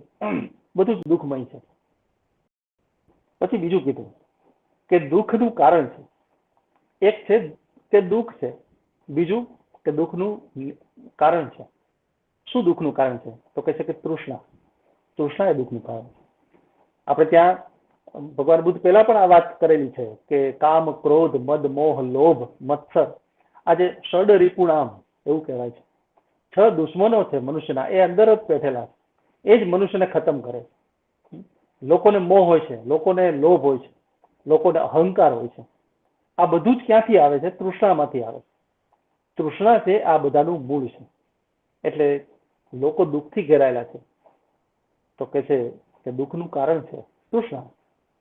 અને ત્રીજું જે આર્ય સત્ય છે એ છે કે દુઃખ નિરોધ. એટલે કે આ જે તૃષ્ણા છે એ તૃષ્ણાને રોકી શકાય એમ છે. તમે ધારો તો કામ, ક્રોધ, મદ, મોહ, લોભ, મત્સર એટલે કે ઈર્ષા, આ બધાથી તમે મુક્ત થઈ શકો એમ છો. એના માટેનો પ્રયત્ન કરવો તમારે જરૂરી છે. અને પછી ચોથું આર્ય સત્ય છે દુઃખ નિરોધ ગામિની પ્રતિપદા. એટલે આટલું કર્યા પછી જે તમને પ્રાપ્ત થાય એ એટલે કે નિર્વાણ. તમે લોભથી મુક્ત થાવ, તમે મોહથી મુક્ત થાવ, તમે અહંકારથી મુક્ત થાવ, અને પછી જે પ્રાપ્ત થાય છે એ નિર્વાણ છે. તો આ જે 4 આર્ય સત્યો છે એ આર્ય સત્યો જો સમજાઈ જાય, એનું જો જ્ઞાન થઈ જાય, મેં હમણાં કીધું એ અર્થમાં, એના સૂક્ષ્મ અર્થમાં, એ આચરણમાં આવે તો આ બુદ્ધની વિચારધારાને આપણે સમજ્યા કહેવાય. મેં હમણાં કહ્યું કે બહુ જ સરળ આ ધર્મ છે. કોઈ પણ ધર્મમાં આટલી સરળતા અને આટલી સ્વતંત્રતા અપાઈ નથી. એનું કારણ એ આ 4 આર્ય સત્યો, અને બીજું જે એનું કારણ છે એ છે એનો પંચશીલ માર્ગ.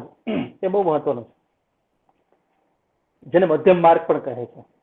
મધ્યમ માર્ગ એટલા માટે બૌદ્ધ ધર્મને કીધો છે કે એ બહુ સરળ માર્ગ છે અને એ બહુ વ્યાપક માર્ગ છે.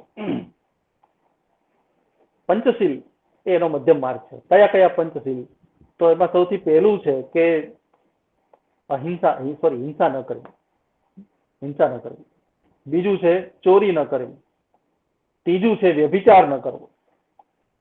ચોથું છે અસત્ય ન બોલવું. અને પાંચમું છે વ્યસન ન કરવું. આ મધ્યમ માર્ગ છે. આ પંચશીલ જેને કહેવાય છે બૌદ્ધ ધર્મની અંદર પંચશીલ. તો તમે જુઓ કે આ ન કરવું, આ ન કરવું, આ ન કરવું એ બૌદ્ધ માર્ગ છે. હિંસા ન કરવી, ચોરી ન કરવી, વ્યભિચાર ન કરવો, વ્યસન ન કરવું, અસત્ય ન બોલવું. સામાન્ય રીતે બીજા ધર્મમાં આપણે જોઈએ છીએ તો આમાં આ કરવું, આ કરવું, આ કરવું એવી વાત આવે. જયારે આ ધર્મે કીધું કે આ નહીં કરવાનું. પેલા કોઈ એમ કે ભાઈ ટીલા કરવા, ટપકા કરવા, કંઠી બાંધવી, ભગવા પહેરવા, ત્રિપુણ તાણવું, માળા પહેરવી, રુદ્રાક્ષ પહેરવા. આ ધર્મ બહુ સરળ છે.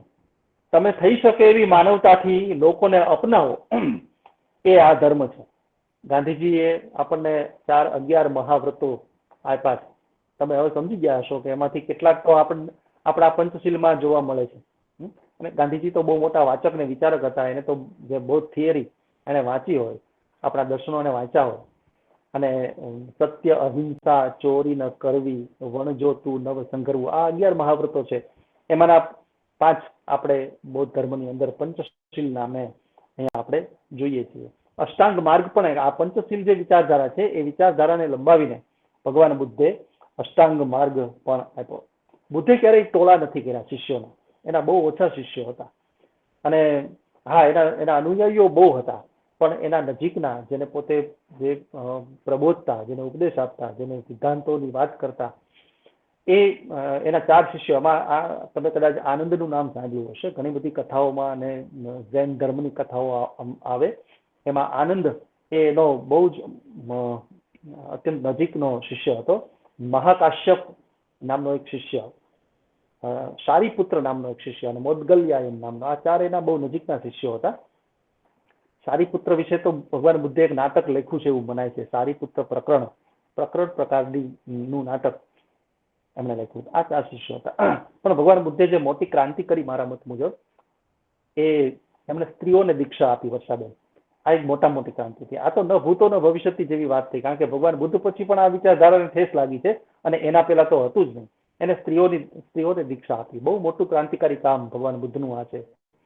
એટલું જ નહીં, ગણિકાને પણ એને આમ્રપાલી નામની ગણિકાની કથા બહુ જાણીતી છે, અને આમ્રપાલીને દીક્ષા આપી ત્યારે બહુ મોટો વિરોધ થયેલો. એના અસંખ્ય શિષ્યો એને છોડીને ચાલ્યા ગયા. અને એ બધા વિરોધની વચ્ચે પણ ભગવાન બુદ્ધે સ્ત્રીઓને દીક્ષા આપવાનું શરૂ રાખ્યું. અને આમ તમે જુઓ તો એક વાત વિચારવા જેવી છે કે વેદ છે, આપણા વેદો, એ વેદમાં સ્ત્રીઓને સમોવડી ગણવામાં આવે છે, વેદની અંદર. હવે આપણી હિન્દુ પરંપરા એ જ સ્ત્રીઓને વેદો વાંચવા નથી દેતી. આ કેવી મોટી કોન્ટ્રાવર્સી છે. એટલે સ્વામી સચ્ચિદાનંદજીએ તો બહુ સરસ વાત કરી છે કે મોટા ભાગના ધર્મમાં બધું આવું જ છે. અને સચ્ચિદાનંદજી કહે છે કે વિશ્વના લગભગ તમામ ધર્મો છે, એ તમામ ધર્મોમાં સ્ત્રીને ક્યાંય પુરુષની સમોવડી ગણવામાં આવી નથી. અને આ તો સ્વામી સચ્ચિદાનંદ છે એટલે એ તો તાર્કિક રીતે જ કહી દે આપણને. એટલે એ કહે છે કે કોઈ સ્ત્રીને ક્યાંય પૈગંબર બનાવી છે, આવું લખે છે એમના પુસ્તકમાં. એને બુદ્ધ ચરિત્ર ચિંતન એવું જ પુસ્તક લખ્યું છે. મને મારા અભ્યાસમાં એ બહુ મહત્વનું એ પુસ્તક થઈ પડ્યું છે. એટલે કીધું સ્વામીજીએ કે તમે ક્યાંય કોઈ સ્ત્રીને પૈગંબર થતી જોઈ, તમે કોઈ સ્ત્રીને ઈસુ થતી કે પોપ થતી જોઈ, તમે કોઈ સ્ત્રીને તીર્થંકર થતી જોઈ નથી. ક્યાંય કોઈ ધર્મમાં સ્ત્રીને આટલું સ્થાન અપાયું નથી, કે નથી આપણી પરંપરામાં, હિન્દુ પરંપરામાં કોઈ સ્ત્રી શંકરાચાર્ય બની. તો આવું શા માટે? એટલે ભગવાન બુદ્ધે એક ક્રાંતિકારી વલણ એના સમયમાં અપનાવ્યું, બહુ અઘરું હતું, અને એ સ્ત્રીઓને એને દીક્ષા આપી. અને એ દીક્ષા આપીને એક મોટું કામ તો એને એ કર્યું કે એને પુરુષની સમોવડી એને બતાવી. અને બીજી એક વાત કે ભગવાન બુદ્ધે ક્યારેય કોઈને પરાણે દીક્ષા આપી નથી, ક્યારેય કોઈને પરાણે કંઠી બાંધી નથી. માત્ર ને માત્ર સંસાર જીવોના દુઃખમાંથી જે સર્વમ દુઃખમ દુઃખમ જે વાત છે, જે પેલું આર્ય સત્ય છે, એ વાત છે, એમાંથી મુક્તિ મેળવવા માટે એમણે આ સ્ત્રીઓને દીક્ષા આપવાનું કામ કર્યું. મેં કીધું ને કે એમણે આમ્રપાલી જેવી ગણિકાને પણ દીક્ષા આપી. અને પૂજ્ય મોરારી બાપુ યાદ આવે, એમણે માનસ ગણિકા કથા કરી. તો વાત એ હતી કે ભગવાન બુદ્ધ છે એ કચડાયેલા લોકો, દબાયેલા લોકો, સમાજના નીચલા સ્તરના લોકોને ભગવાન બુદ્ધે બહાર લાવવાનું કામ કર્યું છે, અને એમને ઉચ્ચ કરવાનું કામ કર્યું છે, એમને શિક્ષિત કરવાનું કામ કર્યું છે. ભગવાન બુદ્ધે તો ઘણા બધા સેવાના પણ કામ કર્યા છે. જે લોકો રોગી હતા એ રોગીઓની પાસે જઈને એમના રોગોને દૂર કર્યા છે. જે લોકો પાસે ઝૂંપડા નહોતા એમને ઝૂંપડા બનાવવાના કામ કર્યા છે. એવા સામાજિક કાર્યોથી માંડીને આધ્યાત્મિક ક્રાંતિ આપવાના કાર્યો પણ લોકોની સામે એમને કર્યા. અને ખરેખર એમ કીધું, ને જયારે આપણે પેલો વર્ષાબેન મરીઝનો એક શેર મગજમાં હતો જ ને, પણ અચાનક મગજમાંથી નીકળી ગયો છે. હા, જિંદગીના મરીઝ કે છે કે જિંદગીના રસને પીવામાં કરો જલ્દી મરીઝ, જિંદગીના રસને પીવામાં કરો જલ્દી મરીઝ, એક તો ઓછી મદિરા છે ને ગળતું જામ છે. એટલે આ વાત છે. લોકોને આ સમજાવ્યું બુદ્ધે કે તમારી પાસે એક તો ઓછી મદિરા છે. બુદ્ધે આવું સમજાવ્યું કે તમારી પાસે ઓછી મદિરા છે ને ગળતું જામ છે, જલ્દી પી લો. આ તમારી પાસે બહુ ઉંમર નથી. જેટલું સત્કાર્ય થાય, જેટલું કરુણાથી કાર્ય થાય, જેટલું માનવો માટે કાર્ય થાય. એટલે આ એક આ ધર્મનું સેન્ટર પોઈન્ટ જે હોય મારા મત પ્રમાણે તો એ માનવતા છે. એટલે ભગવાન બુદ્ધે આ પણ કામ કર્યું. અને પૂજ્ય મોરારી બાપુ એ જયંત આપણે સત્ય, પ્રેમ અને કરુણા ભગવાન કરી, બરોબર છે. એટલે હું એવું સત્ય, પ્રેમ ને કરુણા એ બાપુએ સૂત્ર આપણને આપ્યું છે. તો મને એવું લાગે કે સત્યથી પ્રેમ કરીને કરુણા પામો. વાહ વાહ, બહુ અચ્છા. સત્યને સાથે રાખીને માનવોને પ્રેમ કરો અને એ રીતે કરુણાને પામો, એવી વાત કદાચ એમાં મને તો દેખાય છે પૂજ્ય બાપુના આ સૂત્રમાં. એટલે મને બહુ ગમે છે. બાપુના ફ્લાવર્સ હોવાને કારણે પણ આ વાત મને ખાસ તો બહુ ગમે છે. નિર્વાણ શબ્દ, હવે છેલ્લી 5 મિનિટમાં મારી વાત કરું વર્ષાબેન. ભગવાન બુદ્ધે આમ તો નિર્વાણ શબ્દ છે એના નિર્વાણ શબ્દનો અર્થ થાય બુજાઈ જવું. નિર્વાણ શબ્દનો દીપ નિર્માણ જાણીતું છે દર્શકનું, આપણે જાણીએ છીએ મનુભાઈ પંચોળીની દીપ નિર્વાણ વાર્તા કથા, બુજાઈ જવું. એટલે જયારે નિર્વાણ શબ્દ બૌદ્ધ ધર્મના કેન્દ્રમાં આપણે જોઈએ છીએ ત્યારે 2 પ્રકારના નિર્વાણ થાય છે. એક તો ભગવાન બુદ્ધને જે સમયે બુદ્ધત્વ પ્રાપ્ત થયું, બુદ્ધત્વ પ્રાપ્ત થયા પછી તો ભગવાન બુદ્ધ બહુ લાંબુ જીવ્યા છે. એટલે જે સમયે બુદ્ધત્વ પ્રાપ્ત થયું એ એમનું નિર્વાણ છે, એમનું આધ્યાત્મિક નિર્વાણ છે. અને એનો ક્ષર દેહ જયારે નિર્વાણ પામે છે એ એમનું મૃત્યુ છે. એટલે 80 વર્ષની ઉપરની ભગવાન તથાગતની ઉંમર હતી. અને એમના પિતા, એમની પત્ની, એનો પુત્ર પણ, એના 4 શિષ્યો, આ બધા મૃત્યુ પામ્યા છે. અને 80 વર્ષની ઉંમર પછી, એટલે કે 81-82 વર્ષની ઉંમરે ભગવાન બુદ્ધે એવું કહેવાય છે કે કુશીનારા એવા પ્રદેશમાં પોતાનો દેહ છે એ ત્યાગ કર્યો, ને એ રીતે વિદ્વાનો માને છે કે ઈસવીસન પૂર્વે 460 નો સમય ભગવાન બુદ્ધ જ્યારે નિર્વાણ પામ્યા ત્યારે હતો. ભગવાન બુદ્ધના અસ્થિ જ્યાં જ્યાં પધરાવવામાં આવ્યા છે અલગ અલગ પ્રદેશોમાં, કે ત્યાં આજની તારીખમાં પણ એવા 10 પ્રદેશો છે કે જ્યાં એમના સ્તૂપો બાંધવામાં આવ્યા છે. એમાં લુંબિની, જ્યાં એમનો જન્મ થયો, મેં હમણાં કહ્યું પ્રમાણે, ત્યાં સ્તૂપ બંધાયું છે. પછી બોધ ગયા, જ્યાં એમને બુદ્ધત્વની પ્રાપ્તિ થઈ, ત્યાં સ્તૂપ બાંધવામાં આવ્યો છે. પછી સારનાથ, કુશીનારા, શ્રાવસ્તી અને સંકાશ્ય અને રાજગૃહ આવા પ્રદેશોમાં એ લોકો એમણે બહુ પોતાના શિષ્યો સાથે પરિભ્રમણ કર્યું, તો આ પ્રદેશોમાં એમના સ્તૂપો બંધાયા છે. અને વૈશાલી, કૌશાંબી ત્યાં પણ એ બહુ ફર્યા અને પરિભ્રમણ કર્યું. બૌદ્ધ ધર્મચક્ર પ્રવર્તન કર્યું, ત્યાં પણ એમનું સ્તૂપ છે. અને કપિલવસ્તુ કે જ્યાં એનું બાળપણ વીત્યું, એમના લગ્ન થયા, એને પુત્ર થયો, એ કપિલવસ્તુમાં અત્યારે આપણને આ સ્તૂપો જોવા મળે છે. આટલી મારી વાત કરું, મને એમ થાય કે આ તો ગાગરમાં સાગર ભરવા જેવી વાત હતી, કારણ કે ઘણું બધું બુદ્ધ વિશે મનમાં જન્મતું જતું હતું, જે હું કદાચ કહી નથી શક્યો. પણ ફરીવાર ક્યારેક, અને આટલું ચિંતન કરવા મળ્યું એ પણ મારા માટે બહુ મોટી વાત છે. ખાસ એક નાનકડી વાત કરું કે મેં આ મારા વક્તવ્ય દરમિયાન જે પુસ્તકો ખપમાં લીધા છે, એમાં મૂળ જે પ્રબંધ કાવ્ય છે અશ્વઘોષનું બુદ્ધ ચરિતમ, જેના 28 સર્ગો જેમાં સમાવેશ છે, એવું ચોખંબા સંસ્કૃત સિરીઝનું શ્રી રામચંદ્રદાસજીનું બુદ્ધ ચરિતમ સંપાદિત પુસ્તક મને એ ટેક્સ્ટ માટે ખાસ કરીને જયંત એટલે મેં ઉપયોગમાં લીધું છે.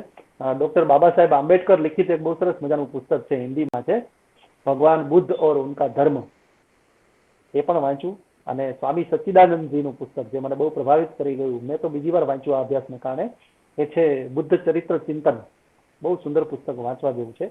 અચ્છા, એક નાનકડી એવી પુસ્તિકા ગુણવંત શાહે લખી છે બુદ્ધ નામની, એ પણ વાંચવા જેવી છે. અને સૌથી વધારે વાત તો તમને આશ્ચર્ય થશે કે સેપિયન્સ નામનું હમણાં પુસ્તક બહુ લોકચર્ચિત થયું, એ યુવલ નોઆ હરારી, ઇઝરાયલમાં જેરુસલેમમાં હિબ્રુ યુનિવર્સિટીમાં ઇતિહાસના પ્રોફેસર છે અને લેખક છે, યુવલ નોઆ હરારી. રાજ ગોસ્વામીએ એનો અનુવાદ કર્યો છે સેપિયન્સ નામથી. આ પુસ્તક પણ વાંચવા જેવું છે. તો મને તમે આ વિષય માટે નિમંત્રિત કર્યો, ખાસ કરીને અખિલ ભારતીય સાહિત્ય પરિષદના કર્ણાવતી એકમના સર્વ હોદ્દેદારો, બળવંતભાઈ તો મારા બહુ નજીકના સ્નેહી છે, અને એમને હું આ તકે વંદન કરું.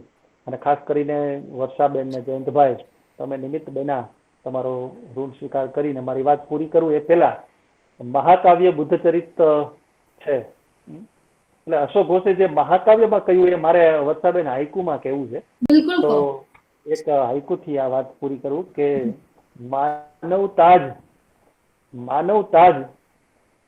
ખરી બુદ્ધત્વ પ્રાપ્તિ, માનવતા જ ખરી બુદ્ધત્વ પ્રાપ્તિ કહી શકાય.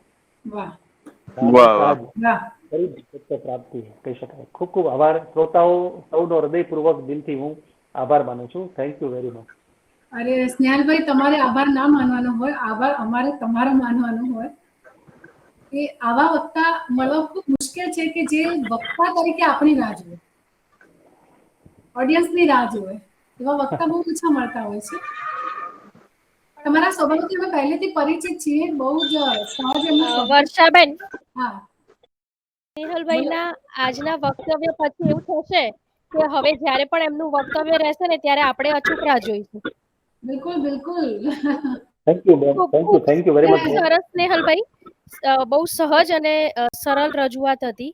અને બુદ્ધ ચરિત શબ્દ વાંચીએ, સાંભળીએ, પણ તમે જે આખું બુદ્ધ ચરિત અમારી સામે રજૂ કર્યું ને, ખૂબ જ સુંદર અને સરળ રજૂઆત હતી. Thank you very much. ખૂબ ખૂબ આભાર.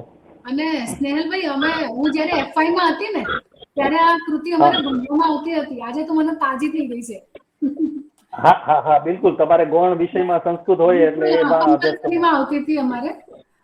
પણ મને બુદ્ધની આ વાત ખૂબ સરસ, બહુ જ સારી લાગી કે એ હંમેશા સ્વતંત્રતા, સમરસતા અને સ્ત્રીઓને માટે એમને જાગૃતિની વાત કરી, એમાં એકત્વની વાત, સમાનતાની જે વાત કરી, એ તમે બહુ સારી કરી. ખરેખર એવું છે જ કે એમણે છે ને બધાને સમાન જ જોયા. એક્ઝેક્ટલી. મને લાગે છે કે સુજાતા કરીને જે એમને જે પ્રથમ વખત ખીર ખવડાવી હતી એમનો હા પણ હા હા બિલકુલ બિલકુલ જીવનમાં પણ સ્ત્રીનો એટલો બધો ભાગ છે. સુજાતા જ હોય કે ગૌતમી હોય કે પછી યશોદના હા જ બિલકુલ ના હોય. હા હા હા સાચી વાત છે બિલકુલ બિલકુલ સાચી વાત. અને બીજી એક વાત મને યાદ આવે છે યશોદરાની વાત કે જ્યારે ભગવાન બુદ્ધ તપ કરીને આવ્યા છે વનમાં જઈને તપ કરીને જ્યારે પરત ફરે છે 42 કે આઈ થિંક 45 વર્ષે પરત ફરે છે ત્યારે યશોદરા બહુ સરસ પ્રશ્ન કરે છે કે હિન્દીમાં કહું છું કે જો વહાં થા वो तो यहाँ पे भी था. જ્ઞાન કેટલું સહજ અને સરળ છે. સાચી એમને વાત છે એમને એ સમજતા આટલા વર્ષો લાગ્યા. એમણે સ્વીકાર્યું ભગવાન બુદ્ધે કે બિલકુલ સાચી વાત છે પણ મને એ સમજ એની શોધમાં જે હતો સ્વની શોધમાં કે જે તો મારી પાસે જ હતું મારા શ્વાસમાં જ હતું જેનું આત્મજ્ઞાન મને ત્યાં જઈને થયું એ તો મને અહીંયા પણ થઈ શકતું હતું. પણ કહેવાય છે ને કે સમજના ઘરમાં આવવું જોઈએ. માણસની અંદર બરાબર તીવ્ર કક્ષાએ જાગૃત થાય તો જે પરમ બુદ્ધ બની શકે છે. એટલે મને રમેશ પારેખનો જે મેં પ્રથમ વાર શેર કીધું ને કે દરેક માણસ તો ખરેખર બુદ્ધ ના જ બની શકે. હા બિલકુલ સાચી વાત એની માટે તો એ પોતે સ્વયં જ્યારે જાગૃત થાય અને હવે મને લાગે છે સ્નેહલભાઈ કે જે બુદ્ધે તપ કર્યું જે જાગૃતિ માટે કે જે સ્વજ્ઞાનની વાત કરી શાંતિનો જે પાઠ લાવ્યા અહિંસા પરમો ધર્મ લાવ્યા કે જે 11 સૂત્રની વાત આવી જે કંઈ એ લાવી શક્યા એને આજે કોઈ પણ ધર્મ કે સંપ્રદાયમાં સ્વીકારવું એટલું બધું અઘરું છે. તમે જ હમણાં કીધું કે વેદ સ્ત્રી ના વાંચી શકે કે હજી તો આપણે ઘણું બધું જાણીએ છીએ કે ધર્મની અંદર તો કેટલું બધું ઘૂસી ગયું છે. બિલકુલ બિલકુલ પણ હા હા આ જે ગૂંચવાઈ ગયો વિચારધારા છે છે બહુ શુદ્ધ છે. એટલે બુદ્ધ થવા માટે પ્રથમ તો શુદ્ધ થવું એ પ્રથમ શરત છે. યસ યસ બિલકુલ રાઈટ રાઈટ એટલે આ મેં મારો પ્રતિભાવ એકચ્યુઅલી તો આજે છે ને કવિ સ્નેહી પરમાર અહીંયા જોડાવાના હતા મેં એમને કોલ પણ કર્યા કેમ કે હા આવા જયારે ફિલોસોફિકલ વિષય હોય છે તો એમને પણ બહુ જ ગમતા હોય છે. અચ્છા અને હા હા હા હમણાં જેટલા પણ અમે 3-4 કાર્યક્રમ કર્યા અહીંયા મિત્રો હાજર છે સાક્ષી છે કે એ ક્યારેક ને ક્યારેક હાજર હોય જ છે અને પોતાની વાત મૂકતા હોય છે. તો આજે કંઈક જોઈન નથી થઈ શક્યા એમને ખૂબ મજા પડે એમના ઓકે વતી હું પ્રતિભાવ આજે મેં તમને આપ્યું કે આ કાર્યક્રમ ખરેખર આજે સાચે આપનો બુદ્ધ ચરિત્રમ વિશે જે કંઈ જ્ઞાન મળવું જોઈતું હતું એ તમે આપ્યું છે એનાથી અમે બધા જ પ્રસન્ન છીએ. વધુ સમય સ્નેહલભાઈ તુષાર હવે આપણે કવિને સાંભળવા છે.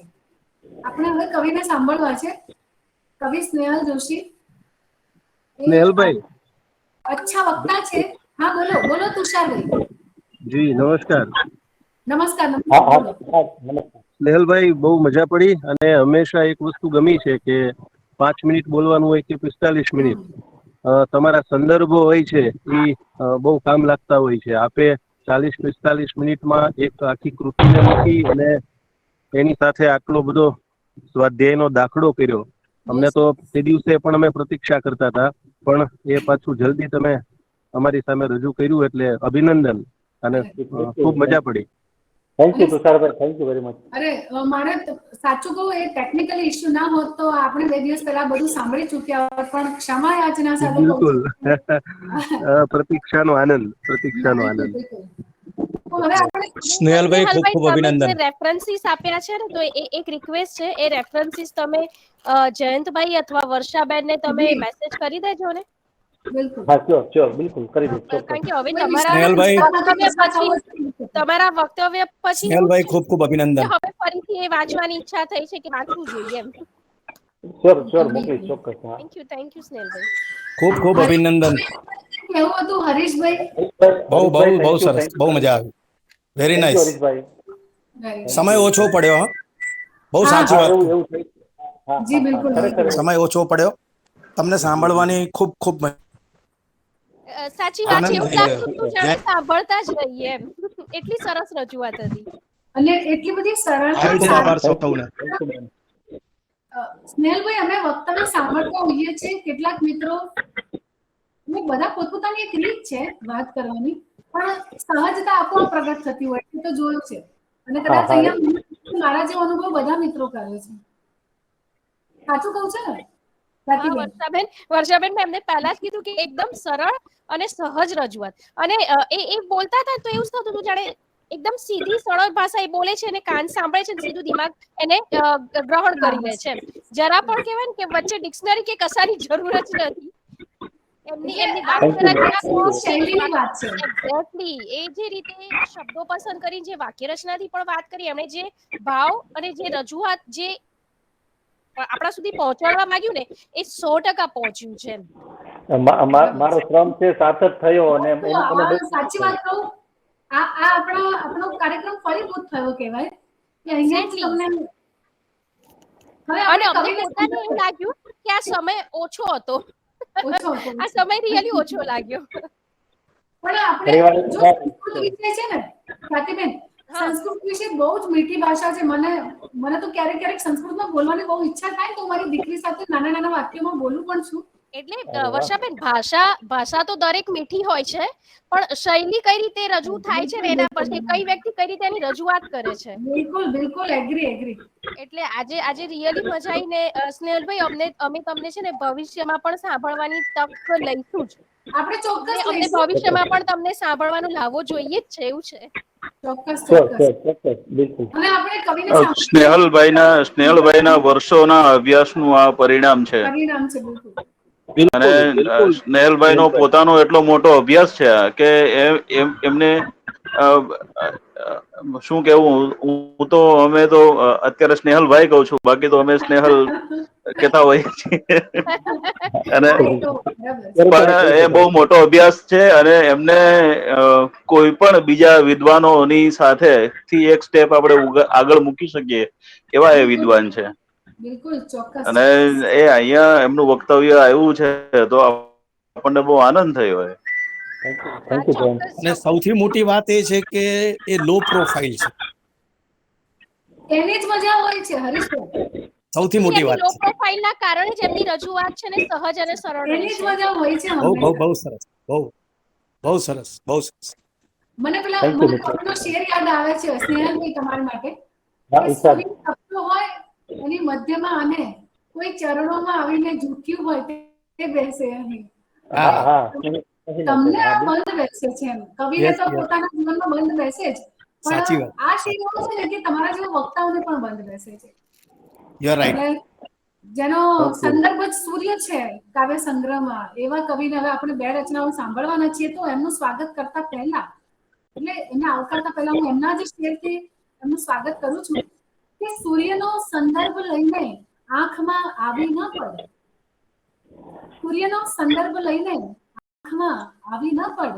રાતને ભોગવ પ્રથમ ને આગ ભડકાવી ન પડ.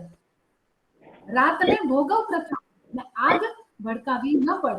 ને બીજો પણ એક મસ્ત શેર છે જે મને ગમ્યો છે કે તારી આંખમાં વિદ્રોહની તાકાત છે.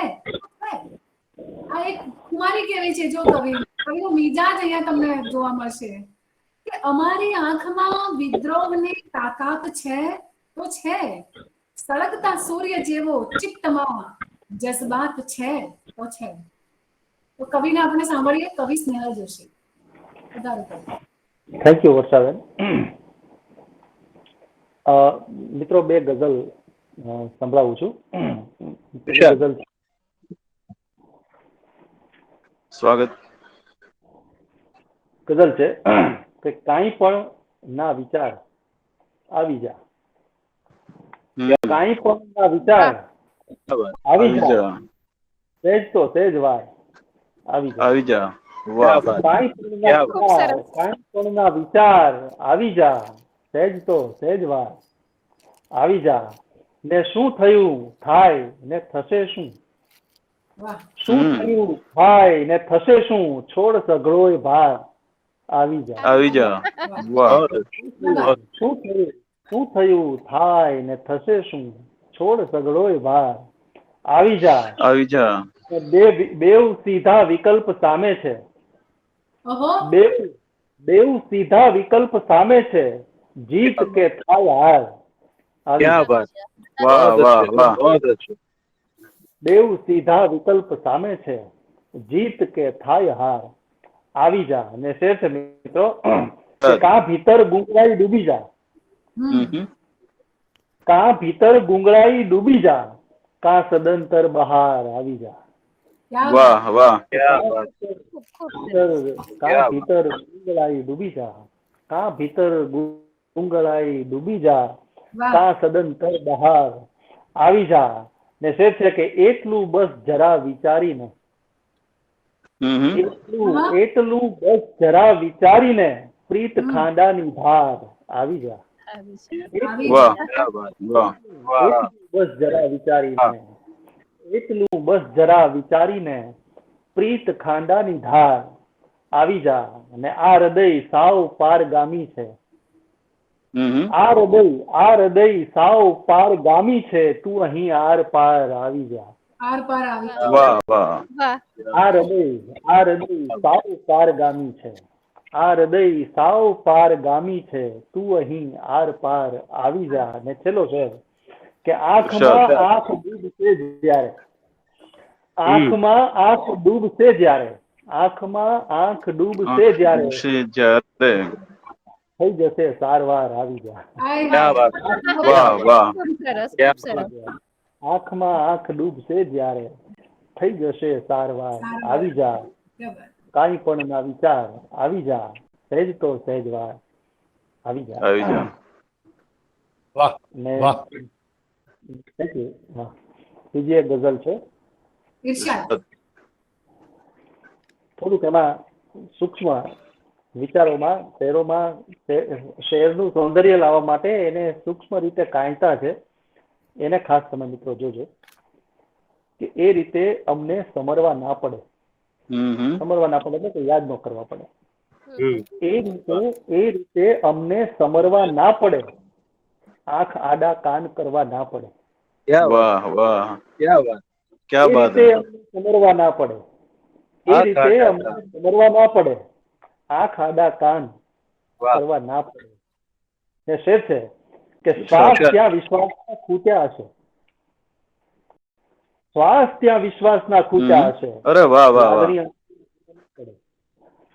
ક્યા બાત શ્વાસ હૈ. વિશ્વાસના ખૂટ્યા હશે, શ્વાસ ત્યાં વિશ્વાસના ખૂટ્યા હશે, લાગણી અંથિયા મરવા ના પડે. ને વાહ વાહ જો મિત્રો કે આંખ એની હો નદી તો શું થયું, આંખ એની હો નદી તો શું થયું, એ આંખ એની હો નદી તો શું થયું, એમ શું સીધા થયું? કોઈ કરવા ના પડે. વાહ વાહ વાહ આંખ એની હો નદી તો શું થયું, એમ સીધા કોઈ તરવા ના પડે. ના પડે. તે છે કે આભ વચ્ચે ઉડતા હો રાજહંસ, કે આભ વચ્ચે ઉડતા હો રાજહંસ, ક્યાંક ધરતી ધામ કરવા ના પડે. અરે ક્યા બાત હૈ ક્યા બાત હૈ. આભ વચ્ચે ઉડતા હો રાજહંસ, ક્યાંક ધરતી ધાન ચરવા ના પડે. વાહ વાહ ને એક શેર છે ને, શેરમાં કહેવતનો તમે પ્રયોગ જોજો. શેર છે કે રંગ પીછી લઈ અને કાગળ ઉપર, રંગ પીછી લઈ અને કાગળ ઉપર, રંગ પીછી લઈ અને કાગળ ઉપર મોરના ઈંડા ચિતરવા ના પડે. વાહ વાહ વાહ વાહ ક્યા બાત હૈ ક્યા બાત હૈ. રંગ પીછી લઈ અને કાગળ ઉપર મોરના ઈંડા ચિતરવા ના પડે. વાહ ને આ એક શેરમાં તમે પંચતંત્ર ની એક વાર્તાનો સંદર્ભ જોજો, અને એની પાસેથી કેવું કામ લીધું છે જોજો. કે એમને એવી રીતે જળ જોઈએ, પાણી, એમને એવી રીતે જળ જોઈએ, કાંકરા કુંજામાં ભરવા ના પડે. અરે વાહ વાહ વાહ ક્યા બાત એમને હૈ. બેઠા બેઠા જળ જોઈએ. ક્યા બાત હૈ. એમને એવી રીતે જળ જોઈએ કે કાંકરા કુંજામાં ભરવા ના પડે. ના પડે. મિત્રો એક શેર છે, છેલ્લો શેર છે, જોજો તમે કે ફૂટપટ્ટી લઈને બેઠો છે ઉપર,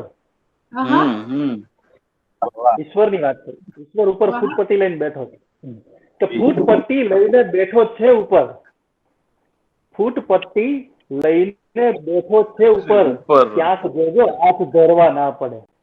અરે વાહ વાહ વાહ વાહ ક્યા બાત હૈ. ક્યાંક જોજો હાથ ધરવા ના પડે. એ રીતે સમરવા ના પડે, આંખ આડા કાન કરવા ના પડે. થેન્ક યુ દોસ્તો.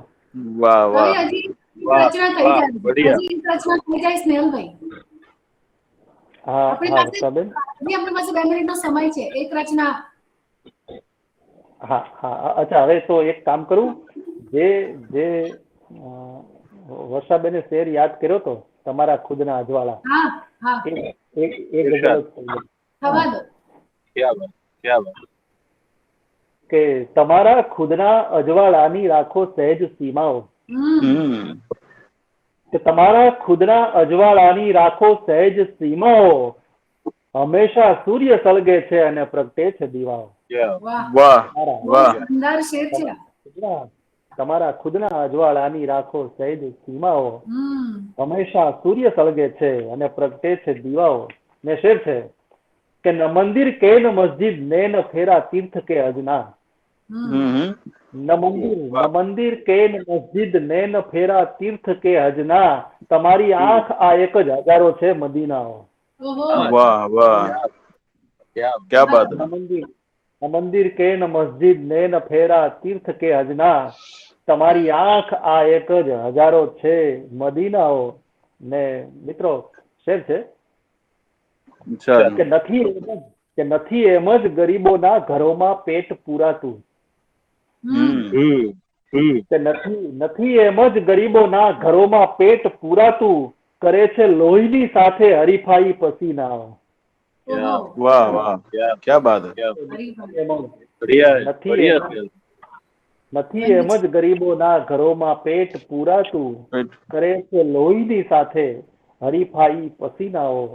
ને શેર છે કે સતત ઊંચે જવાનો મોહ, સતત ઊંચે જવાનો મોહ પછાડે છે મનુષ્યોને. પરફેક્ટ. સતત ઊંચે જવાનો મોહ પછાડે છે મનુષ્યોને, કે ગગનને આંબવાની ચાહમાં ભટકે પરિંદાઓ. હા, વાહ વાહ. જવાનો મોહ પછાડે છે મનુષ્યોને, કે ગગનને આંબવાની ચાહમાં ભટકે પરિંદાઓ. પરિંદાઓ. હા, છેલ્લો શેર છે ઇરશાદ. કે ઉઘાડા દ્વાર હો કે બંધ, પ્રમાણો હોય છે ખુલ્લા. ઉઘાડા દ્વાર હો કે બંધ, પ્રમાણો હોય છે ખુલ્લા, નયનના ગર્ભમાં ઉછરે છે ભીની કઈ પ્રતીક્ષાઓ. વાહ વાહ વાહ, ક્યાં બાત હે. ઉઘાડા દ્વાર હોય કે બંધ હોય એનાથી ફરક નથી પડતો, પણ નયનના ગર્ભમાં જે પ્રતીક્ષા હોય એનું મહત્વ. કે ઉઘાડા દ્વાર હો કે બંધ, પ્રમાણો હોય છે ખુલ્લા, નયનના ગર્ભમાં ઉછરે છે ભીની કઈ પ્રતીક્ષાઓ, કે તમારા ખુદના અજવાળાની રાખો સહેજ સીમાઓ, હંમેશા સૂર્ય સળગે છે અને પ્રગટે છે દીવાઓ. ક્યાં વાહ બાત હે. વાહ કવિ વાહ. बहुत મજા बहुत પડી. अच्छा है. આપણા રેકોર્ડિંગ નો ખૂબ સમય પણ સમાપ્ત થવાની બસ 2 મિનિટ રહી છે. હું ઝડપથી આભાર વિધિ કરું, કેમ કે આપણું આખું જ વ્યાખ્યાન સ્નેહલ નહીં કરો તો ચાલશે. નહીં, આપણે તો પરિવારની જેમ બેઠા જ છીએ, એટલે નહીં કરો તો ના ના, મજા ચાલશે. પડી છે. આજે ખરેખર મજા પડી છે. અને આખું વ્યાખ્યાન રીતેશભાઈ અને અભિષેકભાઈ એમના રેકોર્ડિંગમાં લઈ જ રહ્યા છે અને પછી યુટ્યુબ પર મૂકવાના પણ છે. તો આજના આ કાર્યક્રમમાં અત્રે ઉપસ્થિત વક્તા શ્રી ડોક્ટર સ્નેહલ જોશી, આપણા ટીમ મેમ્બર્સ સૌ, જયંતભાઈ હોય કે ખ્યાતિબેન હોય કે જયમલભાઈ હોય, સંજયભાઈ મકવાણા પણ અહીંયા ઉપસ્થિત છે, હરીશભાઈ છે, તુષાર વ્યાસ છે, રીતેશભાઈ સ્વયં તો હોય જ હંમેશા આપણી સાથે, અભિષેકભાઈની સાથે. આપ સૌ મિત્રોનો ખૂબ ખૂબ આભાર આટલો સુંદર ઉપક્રમ કરવા માટે અને આટલો સમય આપણે એકબીજા માટે ફાળવી શક્યા. અખિલ ભારતીયમાં આપણે આવા જુદા જુદા મુદ્દાઓ લઈને, જુદા જુદા વિષય લઈને, પછી એ ગુજરાતી સાહિત્ય હોય, સંસ્કૃત સાહિત્ય હોય, ઇતિહાસ હોય કે ફિલોસોફી કેમ ના હોય, એવા ડિફરન્ટ એમ કહેવાય વિવિધ વિષય લઈને આપણે હંમેશા આ ઉપક્રમ કરતા જ રહીશું. ભવિષ્યમાં પણ આપણે સ્નેહલભાઈનો આ રીતે લાભ લેવાના જ છે. સ્નેહલભાઈ, તમારો ખૂબ ખૂબ આભાર. અને થેન્ક યુ. અંતે આપણે શાંતિ મંત્ર કરીને આપણે વિદાય લઈએ છીએ. મિત્રો, શાંતિ મંત્ર મારી સાથે ફાવે તો સૌ મિત્રો ગાઈ શકે છે. ખ્યાતિબેન, સ્નેહલભાઈ તમે પણ. ઓમ પૂર્ણમદ પૂર્ણમિદં પૂર્ણાત પૂર્ણમુદચ્યતે પૂર્ણસ્ય પૂર્ણમાદાય आदाय પૂર્ણમેવાવશિષ્યતે. पूर्णमेवावशिष्यते. ઓમ શાંતિ શાંતિ શાંતિ. સૌનો ફરીથી ખૂબ ખૂબ આભાર અને શુભરાત્રી સૌને.